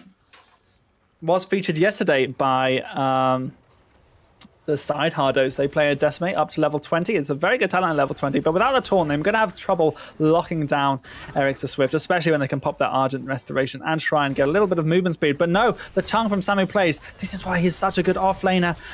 And he does indeed fall. But the light bomb is there for Sergeant Hater. It does hit onto 2 of them. They're looking to get a bouncing ball off. But in comes the Wrath of Vangelis. It pulls them away into that Probius combo. And it's beautiful. That kill onto Zarya. These are the 2 kills that the blue team needed. With that, the pylon overcharges there. Another noob just gets plopped out by the Probius. I think this is why they don't let casters play against mods anymore. It's just too brutal. 3 great kills coming out from the Moderator team as their wave is up. Is going to remove all of the control that the red team had built over the past 8 minutes. This is going to be bottom fort for sure. Mid fort's going to take a beating, and that top fort as well is going to go down if the red team can't get up there fast. So the Moderator's going to need to find a play to get them back in the game, and they're going to need to find it soon. All right, and can they get no Samu Plays as he gets the speed barrier trying to run away from this whole Moderator team? It gets impaled by the Imperius, but thrown away by Fazeev, who's trying to just control with that Decimate. You know, a little bit of peel goes a long way when you've got the Decimate. But that is all 3 forts taken down by, I think, the first turn in for the blue team.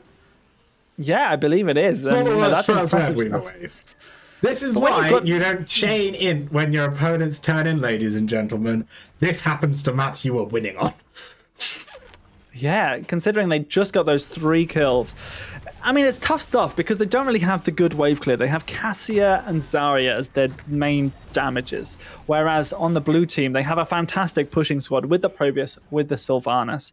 They can really get there. He has acquired additional pylons, as John Bellini has said in the chat. And now they've got this boss to push in, but they don't really have many gems left. So I'm not really sure what the blue team are going to do now. Chill and wait for their opponents to mess up. They have all the map control. They have no reason to pressure anything. They can take these camps off the map one by one. They can wait the 3 waves, full minute and a half it's going to take for the 45 gems they need to come in. And once that happens, turn in, take down keeps. Now, positioning this far forward for the blue team, it's almost like having a second base. It's only natural for the Probius to do so. And with that, they're setting up these warp rifts to try and zone out the red team from pushing forward. And Sammy Adwin plays gets with the caught big by the tongue. lick. Gonna get thrown in here, insider with the light bomb. Gonna force Yosh to walk away. The Twilight Dream not gonna connect, and as the not in the game since 2015 pylon overcharge ability comes out here. Up to date is Heroes only in Heroes of the Storm. We are gonna see blue team walking away. But Sergeant but Harrow is Sergeant the next Hater. target. Hater. Oh, it gets a big spear, but it's just caught on the edge of that. But Samu Plays with a big tongue as well, trying to diminish the hopes of this blue team. Poppin' Fresh, I don't think he's got his Banshee's thingamabob. Haunting wave. Oh, he's got it up now, though, and he's trying to just escape. But Samu Plays is on the hunt once again. Eric the Swift has the peel available for him. The blue team just holding on to anything they can. But ultimately, Samu Plays gets that turn in and now needs to probably burrow top or just waddle very quickly to make sure that these lanes are pushed out. Can turn in of the Redskins, and only the third of the game comes in. They're really going to need to get a lot of pressure out of this. They're close to 16, but they're not there yet. Maybe a slightly premature turn in, to be honest. They could definitely have thought about waiting. But Spark is it's going hard to to find say. Fazeev. Oh, that's a lot of the Garrosh's health bug on. That's a lot of damage. runs forward with that shield barrier to try and find something, but unable to. A little bit of miscommunication here. Sparks trying to pop those warp rifts to make sure these web weavers can't push in too hard, but has to dodge out on all the spells coming his way. Of course, he doesn't have much HP. What can the red team try and find here? Obviously, Fazeev got the speed barrier, trying to look for something, but no, nothing this time. Pylon overcharge is popped, and that's going to push the red team away from this middle fort. A nice tongue here on the top lane. Oh, so Swift, he has to pop the Ardent Restoration. That's an important cooldown, but Fazeev is looking for something. Gets the Decimate, finds onto Sergeant Hater, who tries to do something, but gets nicely pulled away by Insider using that Leap of Faith. So yoinking him back to safety. This top fort very close to pulling the liquor onto Eric's. There's no ult this time for the Ural. The light bomb comes out the throat onto Sergeant Hater. He's going to pull out as well, but the Twilight Dream, is that going to be enough? Ural falls first, and the red team are looking for more. The throw coming out here, I think, onto the Aduit. Fazeev? I don't think he has it yet. That's why he's using Decimate. He's trying to find something, but a really nice spear from Sergeant Hater gets licked by Samu Plays. But the Sylvanas with the Probius, the damage is too much for the red team to handle. Samu and Yosh have to walk away. Oh, Samu's trying everything. He's got a ditch dive and dodge here. Able to kite away from Spark. Obviously, Spark doesn't have a lot of HP, but Poppin' Fresh is looking to put the pressure onto Yosh instead. Another noob.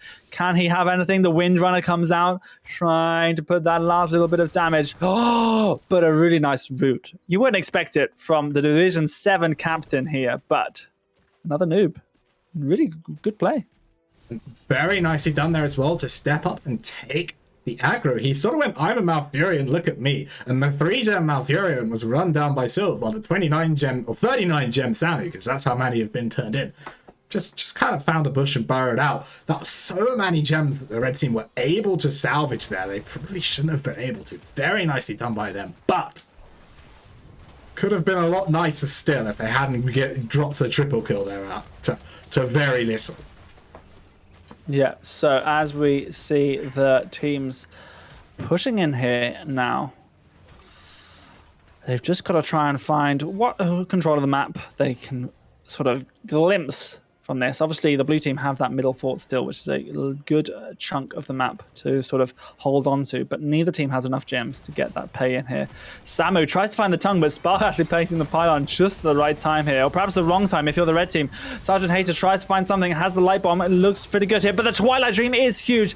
That's going to be a dead Urel on the deck, but the Wailing Arrow hits all of the red team as well.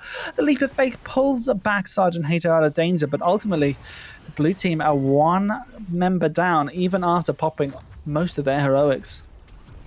They are indeed, and that's a great fight there. A huge Twilight Dream again from the Malfurion, just shutting down that dive of the blue team. But with those the siege count pressuring that bottom lane, the red team have to do something about that soon, and they're going to peel Zara off, and I think you might see the blue team looking to catch something here as Joy walks through the party bush.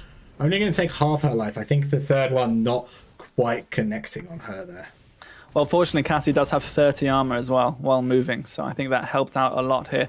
Poppin' Fresh looking to try and get some sort of interrupt onto Yosh, but isn't able to do something. Of course, there is a camp pushing in the bot lane. It's only sort of a mild bit of a camp, and with a couple of catapults, though, it's still going to do a lot of damage to this bottom keep. But meanwhile, Fazeev looks for something, finds something, but without the taunt, it could be lights out for Poppin' Fresh as he gets slapped onto there. They are able to do a lot of damage, but ultimately Sylvanas goes down. Joy K is still up. Eric Swift trying to find that last little auto attack, but a nice shield from Kex means that they're able to run away. Can they find something? The peeling routes are there from Yosh. Red team go back. They have to defend this bot lane, but they're going to have to do a lot of work to get these web weavers in any sort of deadly position. A lot of damage that they gave up onto their keep in order to get this play. They have to find value now. They've put themselves in this position where they are not, it's not an option to not really take a keep here, and it's going to be very difficult to pull off, I think, looking at where it is. Again, half a level before they have 20, so not going to have that fight advantage or that counter advantage when the push comes. A slight mismanagement maybe from the Carlsters team, as once again it seems like the blue team have just had their number in the macro. Yeah, the blue team obviously, after that one big turn in, You know, they're able to do a lot of good stuff, but now the red team have got a couple of turn-ins. They've obviously equalized that pressure a little bit. Their keeps aren't looking the most healthiest, but are you in grave danger of the game ending very soon against Probius? Probably not too much. So they're playing it fine right now, but with this pressure here in the mid lane, level 20 just around the corner, picking up right now, can they do anything with this last web weaver in the bot lane? I'm not sure that they can. They're going to try and find a fight. They've got the barrier and the Garrosh and Fizzy just constantly looking for something. Can he find it? It looks like it's going to have to be Eric's the Swift, but the equally difficult to find for Fizzy. The stun on Samu going to put a lot of damage out onto the dinosaur. He can't quite connect the lick. And level 20 is coming. The red team have to back up.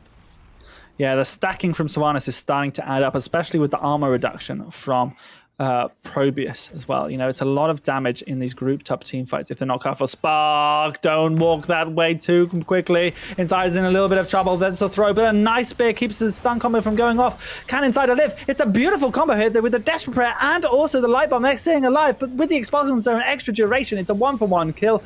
They go for the turnaround though. That Argent Defender has been popped, has been turned. The Pylon overcharge, not able to find something, where Sammy plays is now in the backline, trying to look at something, trying to kill Spark. Oh, they get the tongue, but with the tongue they're unable to burrow, and Spark lives. That essence popped a little bit greedily there by Samu, holding it a little bit late, only getting one tick of the healing off, and then Imperius's auto was enough to take him out. But earlier in the fight, the synergy between the isolation and the Twilight Dream, taking both of the frontliners' vision away, allowing the Malfurion to walk into the enemy's backline completely unchecked and unpunished, and Yosh again landing that 4-man Twilight Dream with the little assist from the Dahaka. But with 2 on the deck for the red team, the blue team say it's time to do a boss, and that is a very unhealthy keep in the bottom lane. I'd love to see them take the bottom siege camp right now. I think that is the red team's like only real pressure play that they have here, and they're a little bit slow on this bruiser, so I don't think they're going to get it. Yeah, well, unfortunately, the turn-in is going to be coming in here with the boss in the top lane.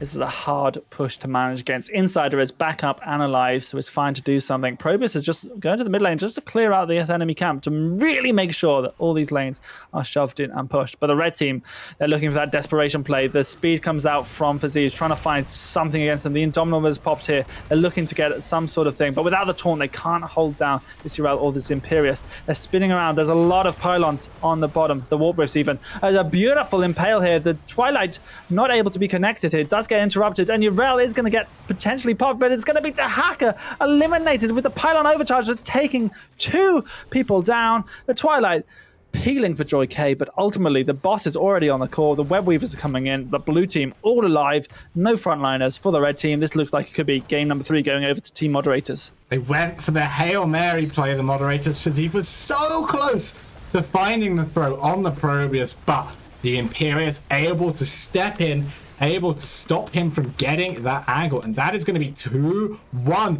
to the blue team.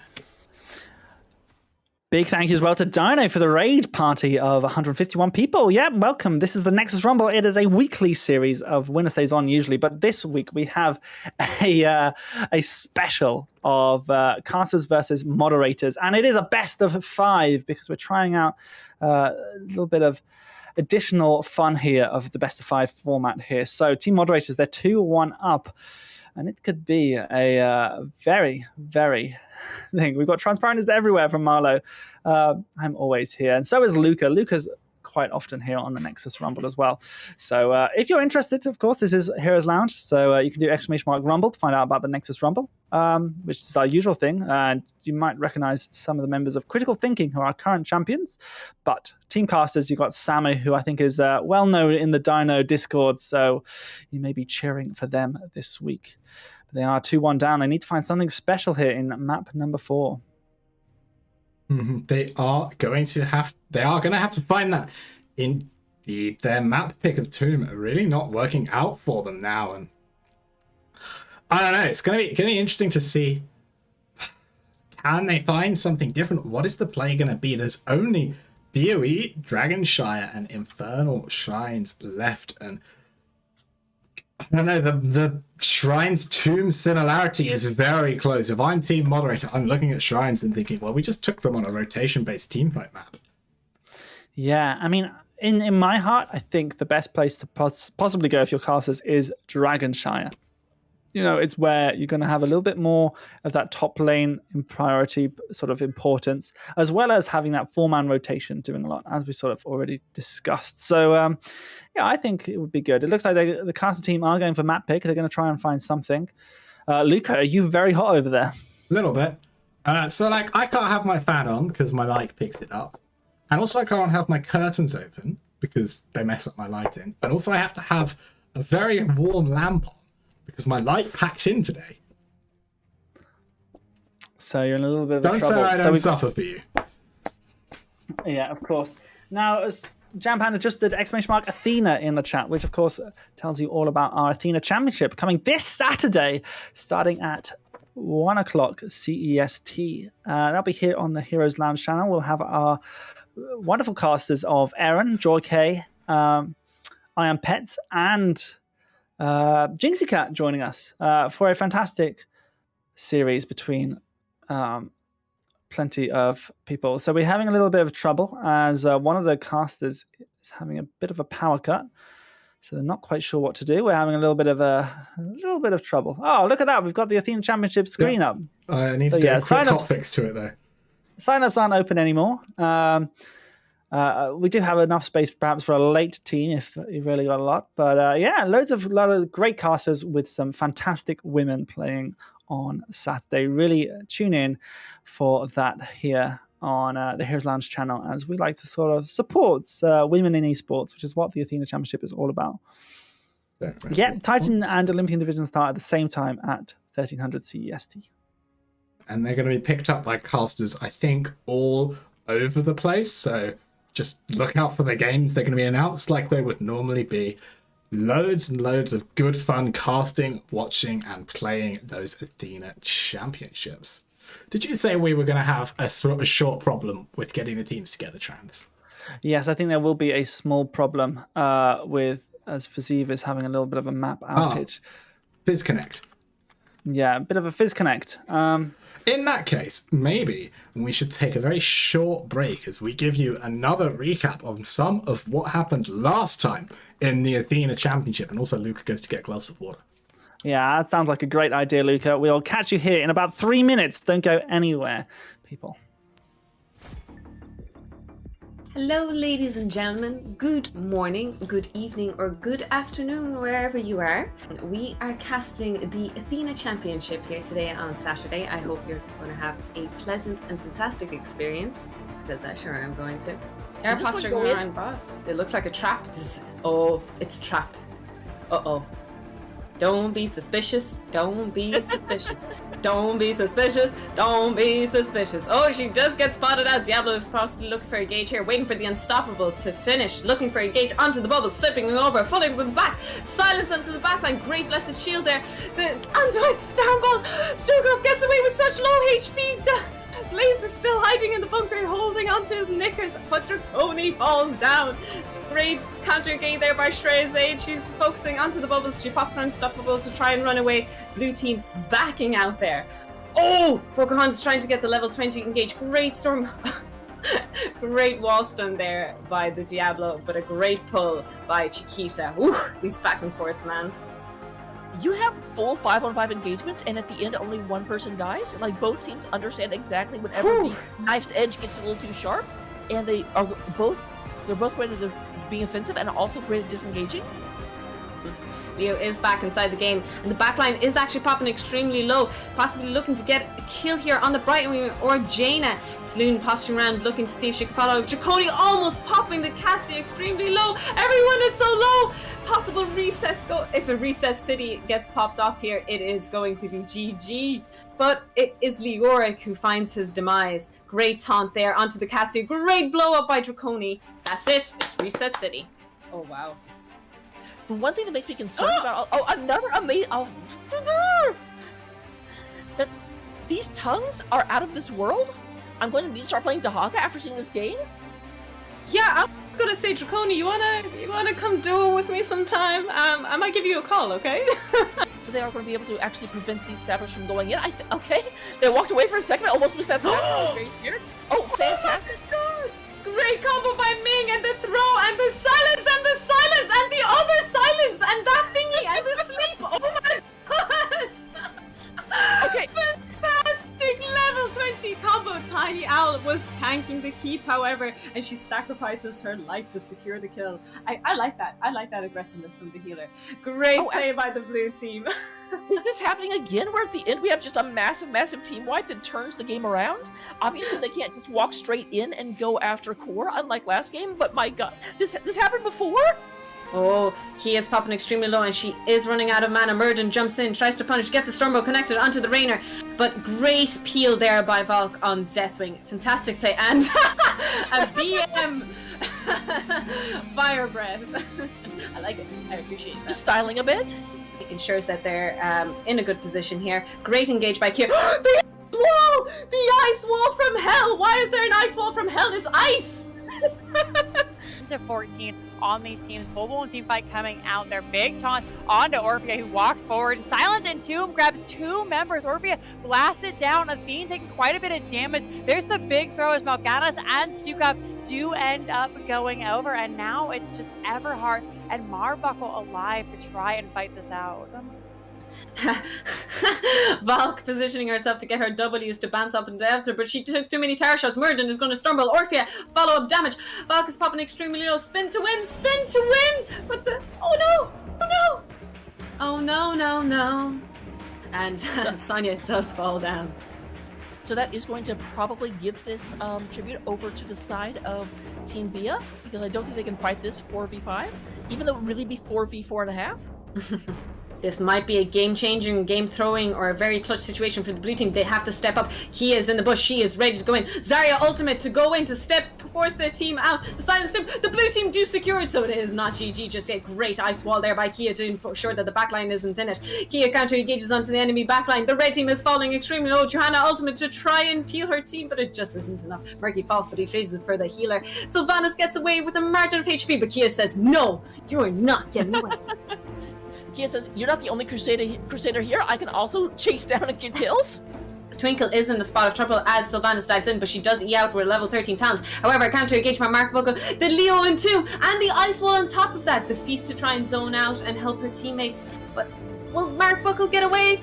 Oh, great ultimate to ensure her safety, but Jam is popping low, really low in the back line. Great blessed shield to try and peel and secure possible 2 kills.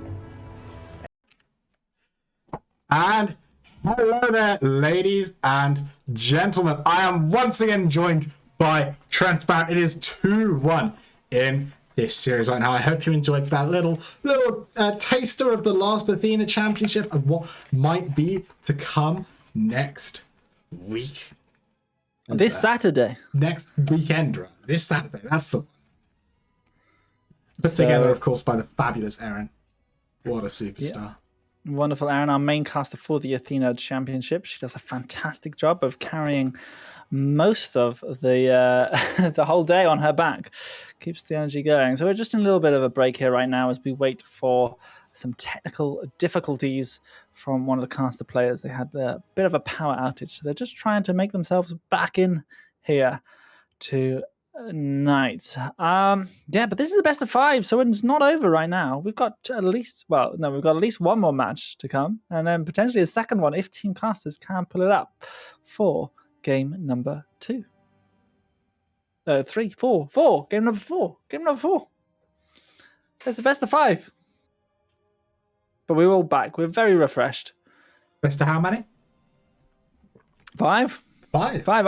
I don't know what you're drinking, Luca. Transparent. I just had a glass of water. Why is it best of 5? Well, I can tell you, it's a best of 5 because this is what the semi-finals are going to be like now for the playoffs. So that's sort of the important thing here. The playoffs for the semi-finals, yep, best of 5 now. And they're organised during the week by captains themselves. They're not on any special day. So after the quarterfinals are played, once you finish your quarterfinals, you can get straight into your semis and try and organise them and get them rolling. So yeah, best of 5. You don't have to play all the matches on one day. That's not a requirement. But if you're sitting there at home and thinking, oh my god, where's the content going to be?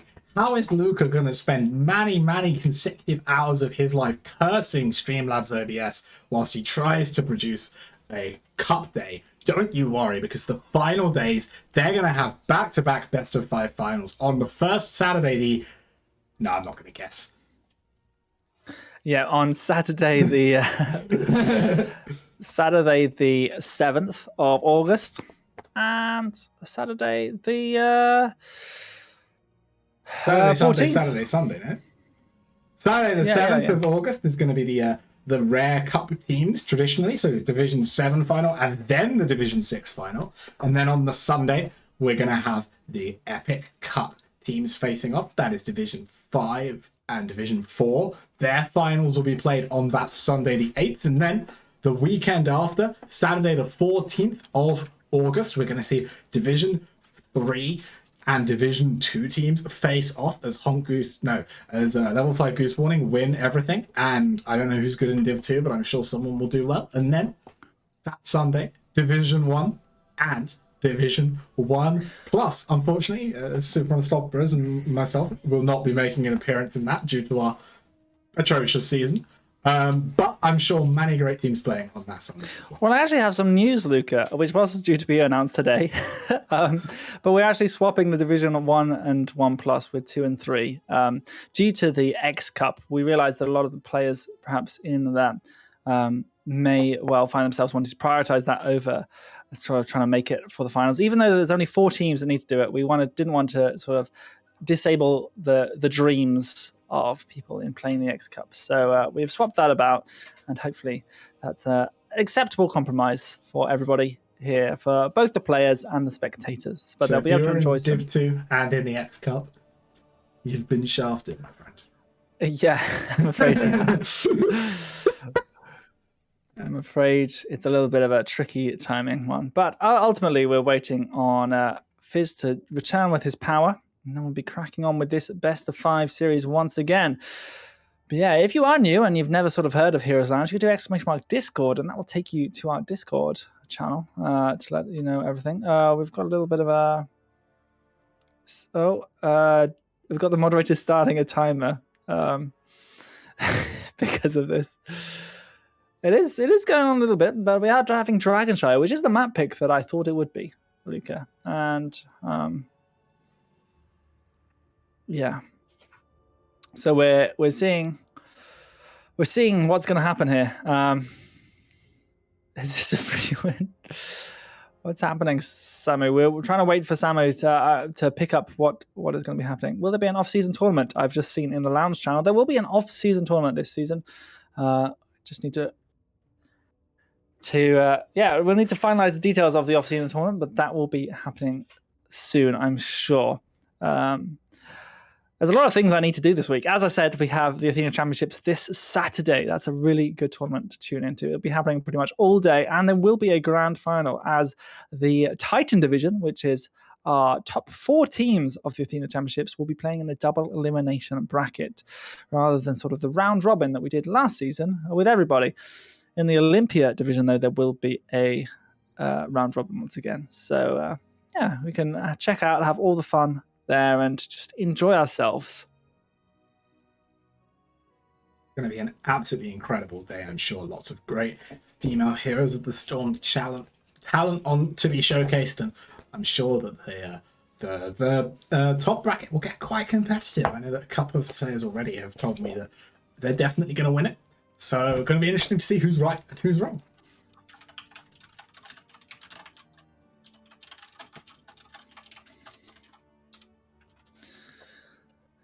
So as we little wait, I'm losing my language. This is what's going to happen. I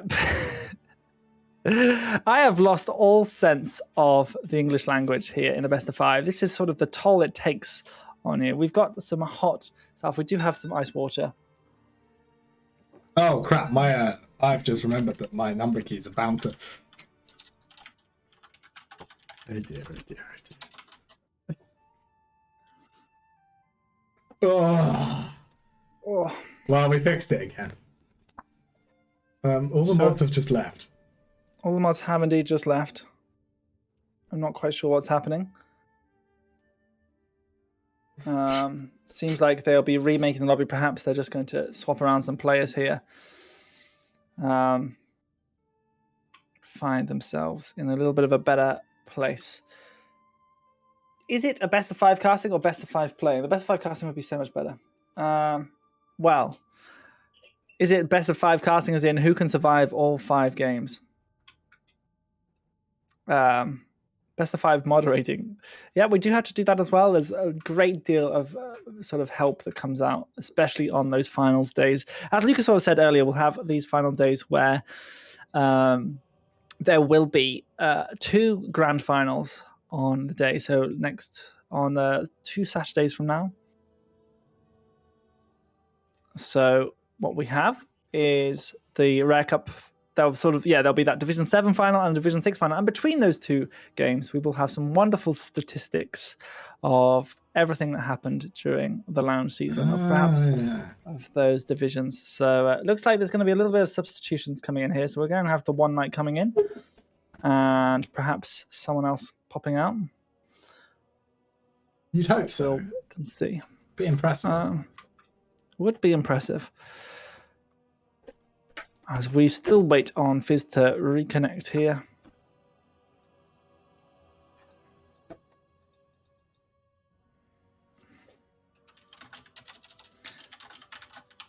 They all leave to make one change.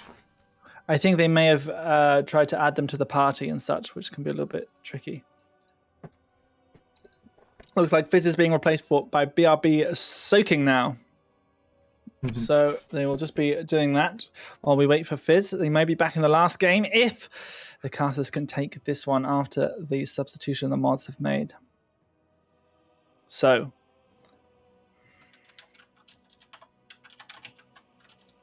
I have to be careful not to type casters already. Luca and I are ready whenever. So thank you, everybody, for staying with us. We'll be going straight into game number 4 here on Dragonshire. I'm interested to see what the drafts are going to be, how they're going to adapt with having a different player on both teams to make sure it was nice and fair. Quick reminder and a recap of how this series has gone. We saw the casters picking Towers of Doom and winning that, but it's been downhill since then. The Moderators winning their map pick of Ultra Pulse and then taking Towers of Tomb of the Spider Queen away from the casters pick as well. And now the casters on their final life in this best of how many, Trans? Best of 5, that's right, are going to be taking us to Dragonshire. If they lose here, that's going to be it. Sorry, I had to mute my microphone as I was starting to cough a lot. I drank my juice a little too quickly. It's unfortunate. Oh. So, yep, Trans was indeed dying slightly. But I'm here, I'm alive, I'm fine. Okay, looks like the moderator team are now a little bit of thing. Fizz.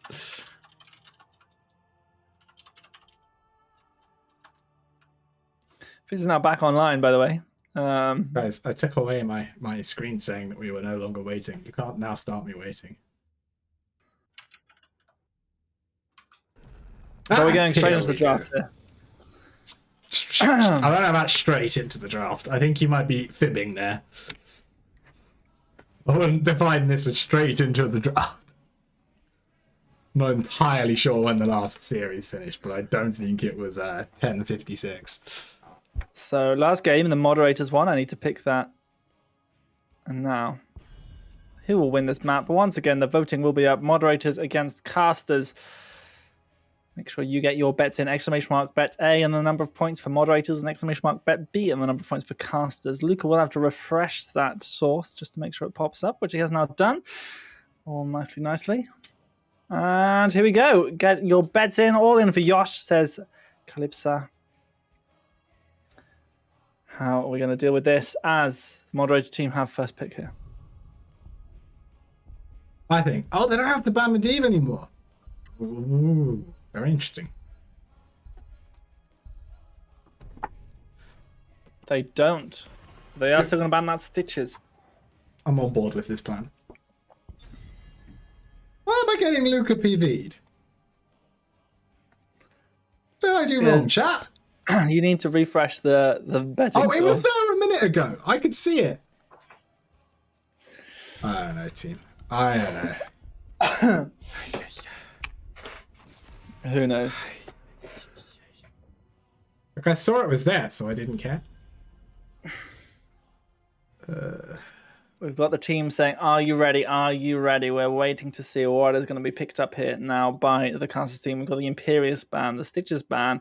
What are the Moderators going to do here in game number 4? Svampgrotcher in the chat saying, "Haven't played Tyrande in a while, guys." But we see the Dahaka ban respecting Samu's Dahaka. It certainly is a top tier offlaner here. But we have lost Insider. That's why we see Insider in the chat now, I see. And the One Knight is stepping up to do some healing instead. I believe the One Knight isn't a healer main, though. I believe they are a sort of DPS main, maybe? Maybe Poppin is healing? Maybe. Poppin does sort of flex around. Who knows? We'll find out. Gonna see Spark's Hanzo banned. That is a Luca 101 drafting tip right there. See Spark, ban Hanzo. Well done, well done. Well, I believe that Spark is now doing a lot of healing for owning while out drafting, as they've had a little bit of roster troubles. Yeah, I thought he was tanking. Is there anything Spark doesn't do? Win. But I'm hoping he's going to win today, as we have Poppin' Fresh on that Drunk Rat coming out. After banning out Spark and Sergeant Hater, Poppin' Fresh's Junkrat has been left on possibly one of Junkrat's best maps, Dragonshire. Pretty comfortably his best map. Doesn't get a lot better for Junkrat players than this. This is the dream. You just get to 1v1 someone all day with traps that chase them till eternity. And now, they can't even run them into the minion wave. Thanks, Blizzard. But Maiev and Uther comes out. Uther let through the draft this time, and it's been picked up with a juicy Maiev. Can Kegs pop off on this map? It's I think it's a slight world swap, as BR back soaking is of course an offlane main as well. Sam, who looks like he's transitioning into that 4-man with the Uther main tank, and Johanna Anduin's going to be the answer. So instantly safety is the response, and if you go for the falling sword nowadays, an AoE unstoppable on top of a Maiev cage is unfortunate for the Maiev team. Certainly is. It's a decent way to sort of be able to walk out, but you do have to have the confidence to be able to walk out of a Maiev cage. You know, you don't always know that you're unstoppable. It's sort of a hard thing to grasp on occasion. We see the Valor being banned out here. Samu picking up the Uther. Does this mean... because BRB Soaking also plays offlane. So is Samu now tanking? The key to a good casting partnership is to make sure you observe everything your co-caster says so that you can respond to it and repeat it 2 minutes later in a confused voice. Yes. Well, there's a lot of things to do. Are there? Are there a lot of things to do, Transparent? I've got a lot of things. I think that it's going to be the Sammy main tank, and we're going to see BR soaking in the offlane, because that is his preferred role, and that Ether pick does suggest that as well. I'd say that my preferred role is currently falafel, hummus, and a bit of spinach. I don't know about the spinach. I'm not a spinach person. Also, I put that in a wrap, not a roll, to be fair. I have it in both. For pitta. But we see that Lunara is coming out here for Joy K. This is a surprise she had for us. Picks up with the Bright Wing of Yosh once again.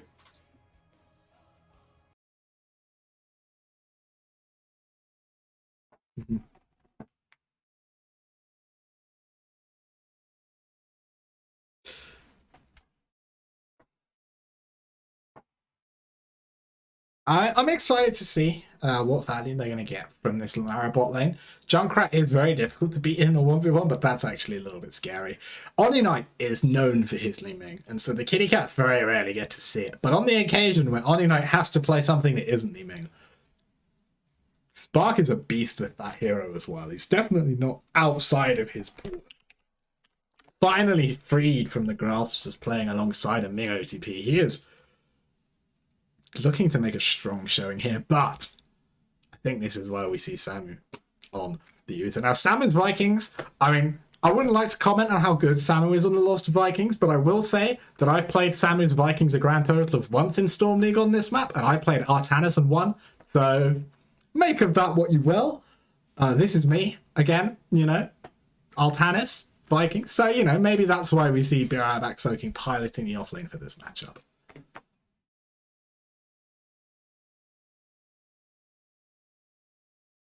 Maybe because I faced away from my microphone briefly. You appear to be not back sure now. about that. But hopefully Hopefully you weren't gone too long. That was on my end.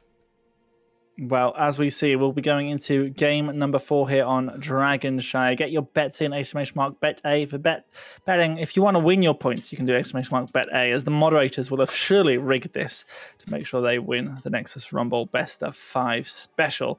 Or if you fancy giving your points to some lovely moderators like Poppin' Fresh did, then you can do !bet B and then the number of points for casters. I'm worried that I can smell my light cooking. What is it cooking? Yeah, but, Stew? cooking up a problem for me, I think. Well, this is why I didn't put the green screen, because I thought it'd be too hot for all the lights for it. So, as we can see here, we go into game number 4 of our best of 5 series, moderators versus casters. And in the blue team, we have our moderators. We have Spark on the Leeming, Sergeant Hater on Johanna, Eric Swift on Urel. We have the One Knight on Anduin, and Poppin' Fresh on his Yunkarat. 10 seconds. On the red team, playing the hippity hop Lunara.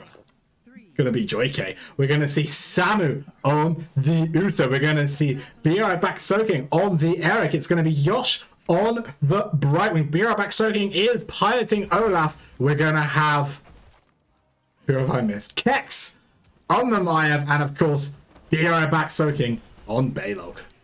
So the red team have said, you know, 3 out of 5 of us don't need mounts. That's what they're doing here on Dragonshire. And it's going to be a tricky one to play into this Vikings. But Urel can do a decent job being able to hop over to be able to soak that top lane and try and control the objective. The blue team, the red team, with this comp set up a strong bot lane format, whilst Eric can take the mid soak and also have the Vikings threaten Dragon Knight pressure. And that setup means that now the Maiev combo with the Uther Brightwing is going to be able to put a lot of pressure in, as Olaf is already forfeit. But Sergeant Hatter is falling very low. The Grip and the Iron Skin both coming out there. A slight miscommunication from the red team as the Vikings player has paused the video game. They've got to change their hotkeys. I don't want to transition back to my face because I turned off my light. We're ready. We can just stay in the pause. It'll be fine. It'll be fine, team. You didn't want to see us anyway.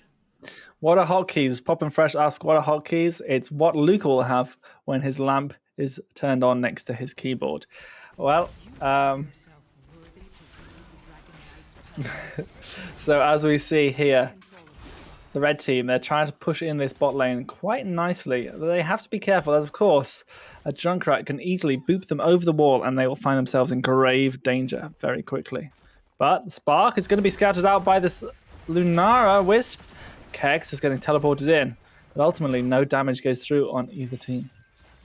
Both teams able to just walk away calmly from this. The stun is coming out onto Hatter from Uther. He's going to need to pop that Iron Skin, recently buffed Iron Skin, at the baseline level. They realized when you couldn't take that level 1 talent with the D, it was a little bit lackluster, as that's a huge orb connecting onto the Brightwing from Spark, but the pressure continuing to go down onto the Johanna. It does look like, though, the red team's health bars have suffered more here than the blue teams, and they are going to be forced to walk away from this as level 4's coming in for the blue team, slightly ahead of the red team.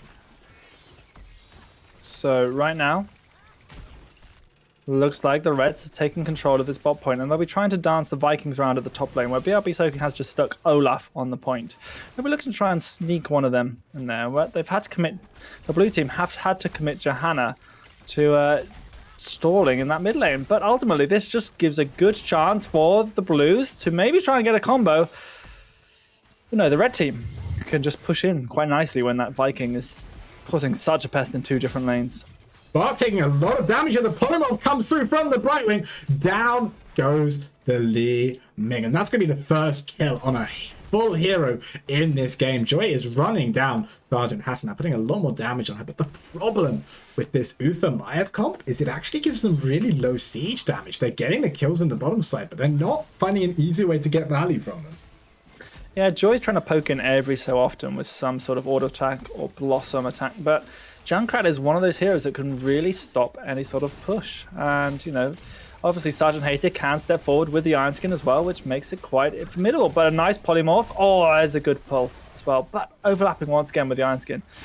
Decision making needs to be a little bit clearer between now Sergeant that skin Hater isn't and there, the Wanda. stun comes out. There's the follow-up from Lunara, and down goes Johanna. Yeah, it looks like Spark has rotated to top though, so Olaf will be taking out the blue team, trying to put a bit more pressure on these Vikings for now. This is a good thing to do when you're playing against a Viking player. Even though you don't necessarily get as much XP from ganking them, it's a very difficult task to play the Vikings. And if you start to find you're losing control of the bottom, sending heroes to rotate and take out Vikings forces the player to reset, and it can, if you're lucky, really mess up where they want to be in. You can find yourself some advantage on the map that way, even though it's not necessarily translating to straight up experience. It translates into confusion, and whilst your opponents are confused, it's a lot easier for you to get what you want to happen. Yeah, talking about taking what you want to happen, the blue team have decided to take initiative and go for their bruiser camp, which the red team have yet to sort of even think about doing because they just want to focus on this bot lane. But the problem is their comp is not designed to focus this bot lane at all, Transparent. Again, the Maiev Lunara siege is non-existent, and the Junkrat is going to hold this really comfortably. Like, this is a very good trade for the blue team as Kex able to bolt that trap, and now finally they are going to start sieging, but we're going to lose Baylog, and the Vikings are going to have to be a little bit careful because Yrel and the Bruiser camp is going to do a lot of damage in the top side if they don't respond to it soon. Yeah, as the Nature's Pollen does do a little bit of damage, we do see Maiev putting off a couple of good combos. Kex really showing off on this Maiev, but the root is just too much for Uther. Gets taken down, and now the first kill for the blue team. Can they make it happen? Can they find themselves their own Dragon Knight? Now Uther going down as the camp pushes in. Top side means that the red team are going to lose a lot of pressure up here. Biabak soaking on the Olaf, just running away from the Yrel, is going to lose that Olaf eventually. Okay, yeah, especially as they have to try and interrupt mid with Eric, but unfortunately Eric wasn't so swift, and his catapult, as the stone flew, just hit the stone of the Dragonite instead. Interesting to know is that Poppin' Fresh went for Sticky Wicket and not for the other traps, so looking to get the silence, which is why Sammy was in such danger rather than so it will get eaten by the minions, but does cause a little bit more of a problem against the Maiev and the Uther. Very nicely done there by Joy on the Lunara, jumping over the Dragonite as the charge was channeled and giving it a full second of running at a wall and doing nothing. Very unfortunate as the Dragonite when that happens to you. If you charge someone who can get behind a wall before you can get to them, you just kind of run at that wall and look slightly confused for 5 seconds left. It's only a second or a second and a half, but time is money as here comes the combo, but the Unstoppable from the Falling Sword won't quite get Spark at it. Will get the One Knight out a little bit, but not far enough. Or do I speak too soon? No, he does go down. Spark Polymorph is going to be the second. Joy on about 60 health there, jumping out over Sergeant Hatter, but the third kill is going to go down onto him, and Samu booped in, but not going to fall. Yeah, it's a lot of damage coming out from the red team, but they just aren't able to convert it into kills. It's very hard to do, especially with Junkrat, and that sort of the Riptide was popped quite early to be able to sort of peel back. But Maiev, with a beautiful flank into the Warden's cage, really set up that whole team fight. Super nicely done by the red team, and they deserve this little break and swing of momentum they've just earned. But here come the blue team, and they can contest this camp. Yrel is close by. The Junkrat mine, though, is slightly off the center of the point. Joy falling so low here to Sparksley Ming is going to be able to slowly walk away as Baylog going down to Eric's the Swift. He is maybe not having the most fun on that Yrel, but he is putting some punishment onto these Vikings. Yeah, Kex will be looking for that Warden's Cage in about 30 seconds once again. That's their big engage points.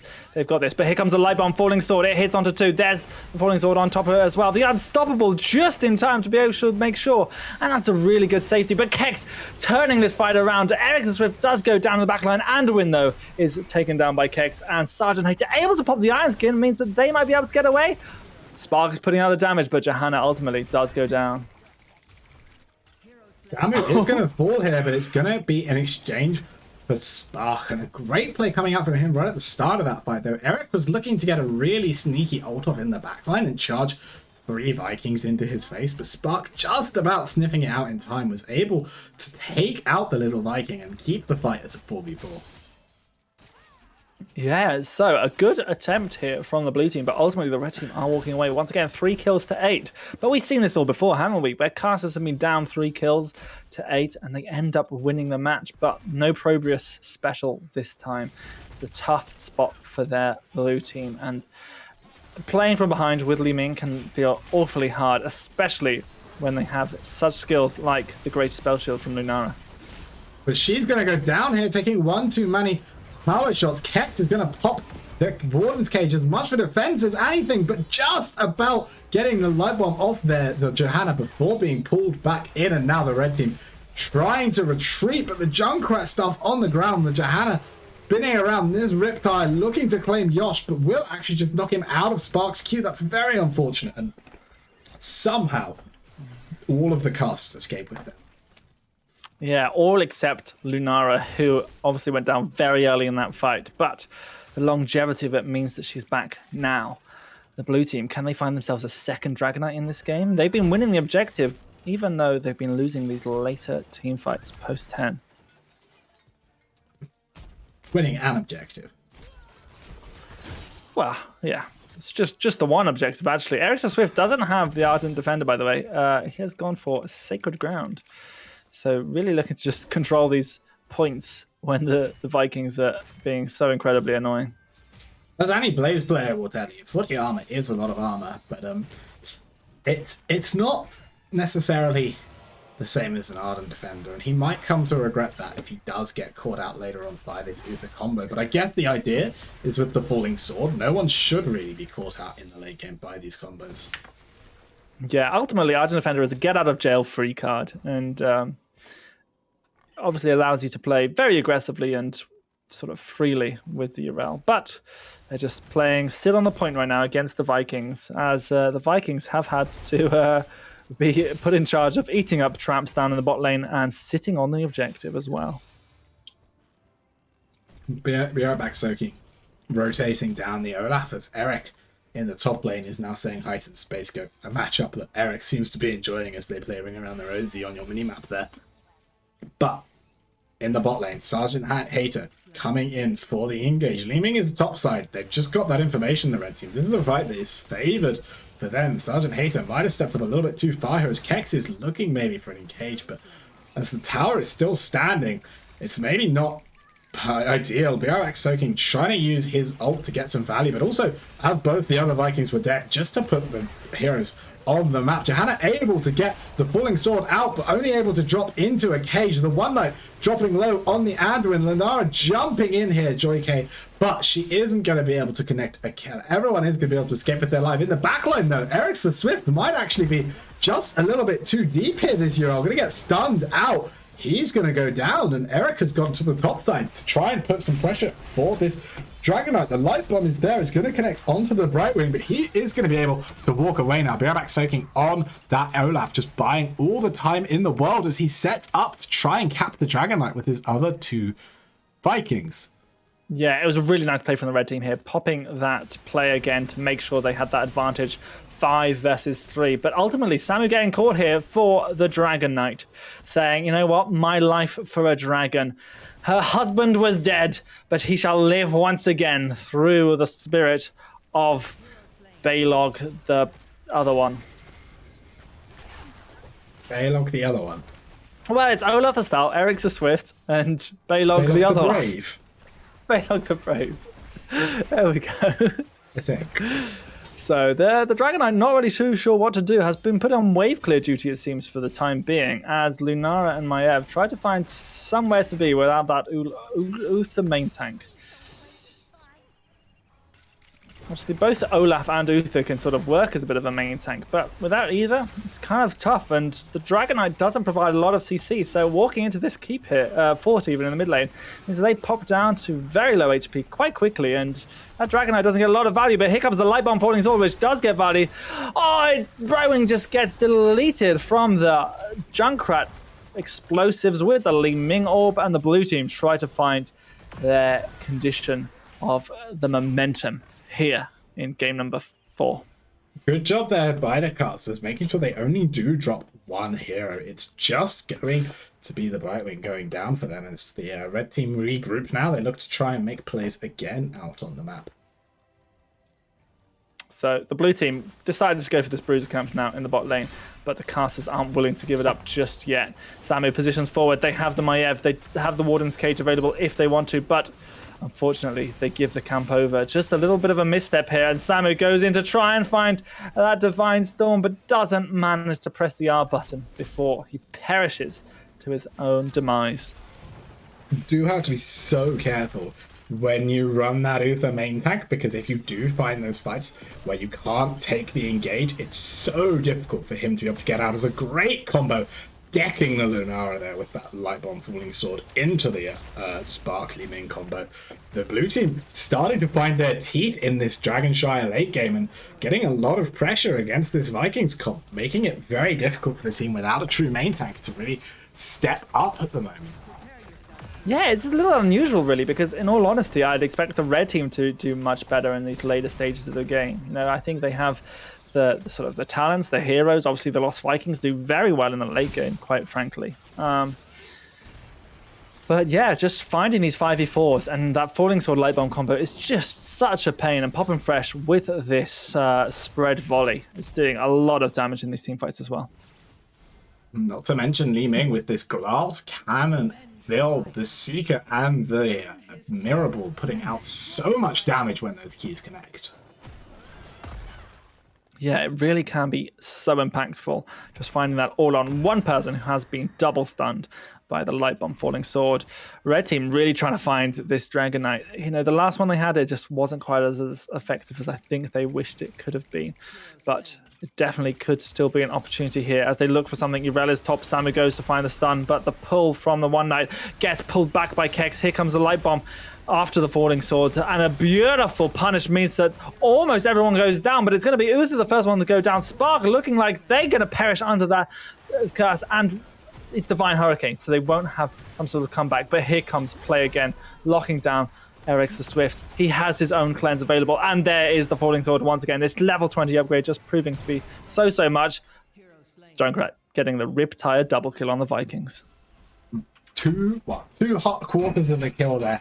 One half full reset on his cooldown, most crucially maybe, and 4 heroes on the map to kind of just do an Olaf. It's the stun mode coming out onto Poppin' Fresh. The red team might have found the Junkrat a little bit deep here. That is maybe a kill? No, with the level 16 reset of healing, it's, you know, Anduin can provide a great amount of healing post 16, no matter what talent they sort of take. And really good from the One Knight here to pop that insight, inner focus even. Make sure they can keep Poppin' Fresh up. With this, the blue team are going to have Dragonlight pressure, but we're just 8 seconds away from this Brightwing. Uther is on his way back. The Vikings still 30 seconds away from their ultimate, though, going for the Fury of the Swarmers. Here comes the Light Bomb Falling Sword. It's not going to connect on anything other than maybe one Viking. Birabak Soaking able to run away, and that is a lot of ultimates at the start of the fight. The red team need to make an advantage, and this was Spark able to pick up this Dragon Knight. Is that going to be enough for the red team to find the counter kill, though? The stun's coming down.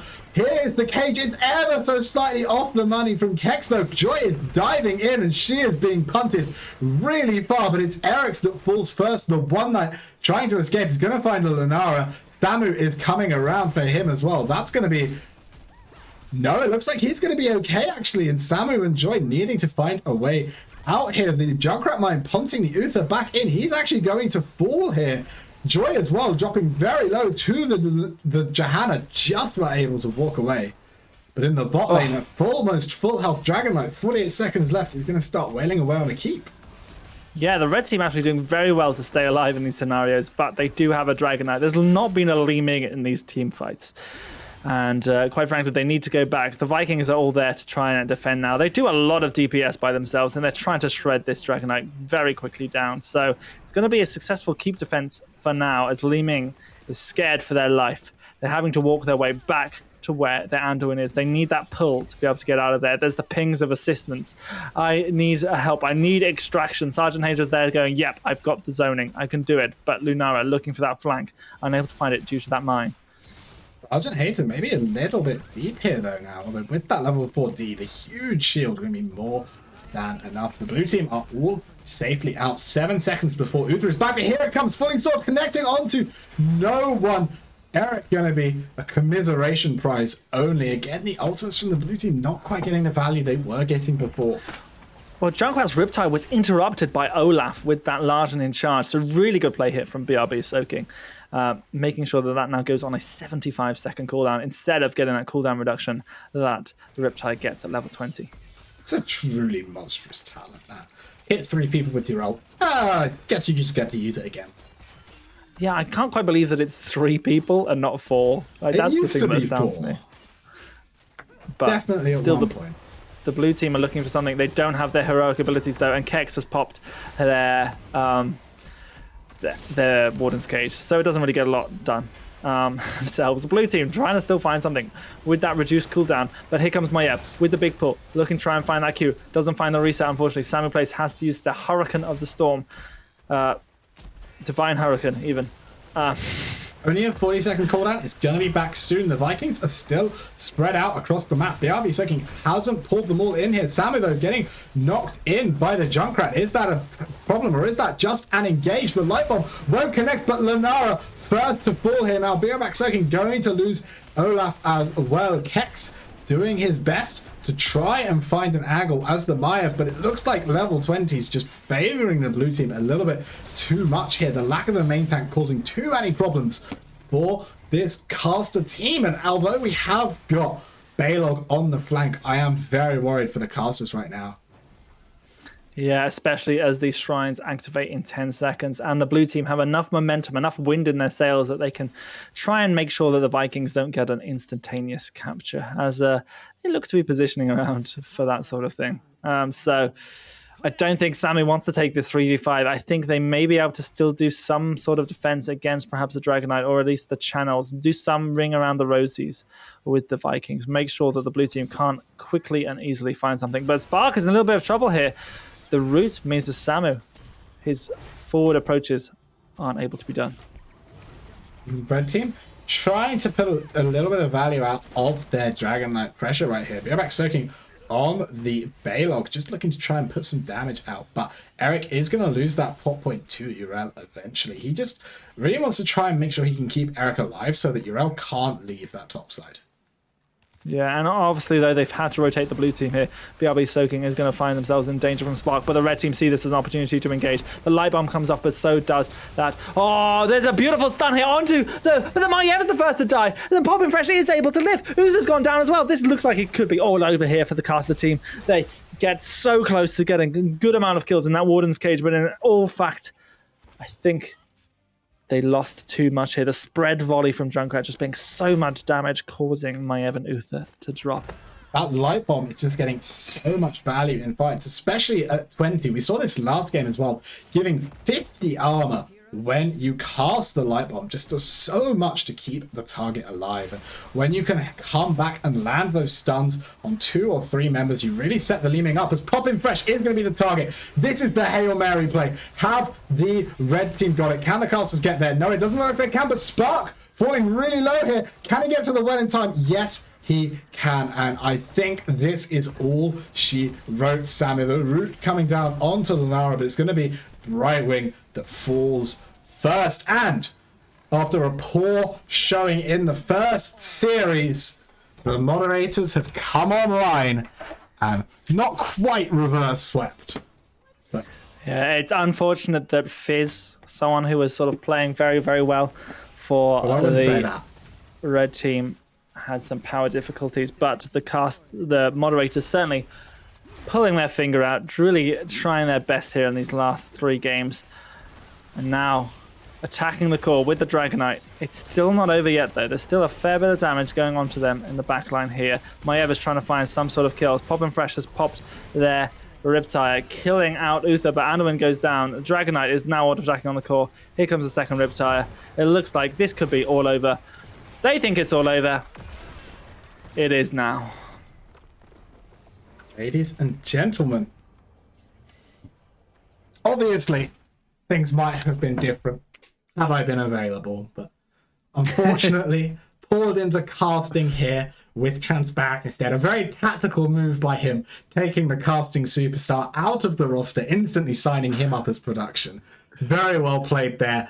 That rigging, you can see from the start, a little bit of disconnect work going on the captain of the casters PC, just taking Fiziv out for that last game. But the Moderators, let's not take away from their achievement here. They are Nexus Rumble special champions. I guess this is what we're calling this. They are indeed. I guess we're going to have to wait and see, as perhaps a rematch will happen next season, or even between the seasons. It might be back in a few weeks' time. Who knows? But yes, the Nexus Rumble, we're here every Monday at 20 CEST. Catch us next Monday for our usual program to resume. Or watch the Athena Championships this Saturday, starting at 13 CEST here on the Heroes Lounge channel. We've had a great time tonight, though. This best of 5, only 4 maps, but still taking a reasonable amount of time. So you can use this as a little bit of a divining rod. Do remember that in your average best of 5, someone isn't going to disconnect for upwards of 15 minutes. Yeah, it was a little bit unfortunate. This is probably your full-length best of 5 time estimate.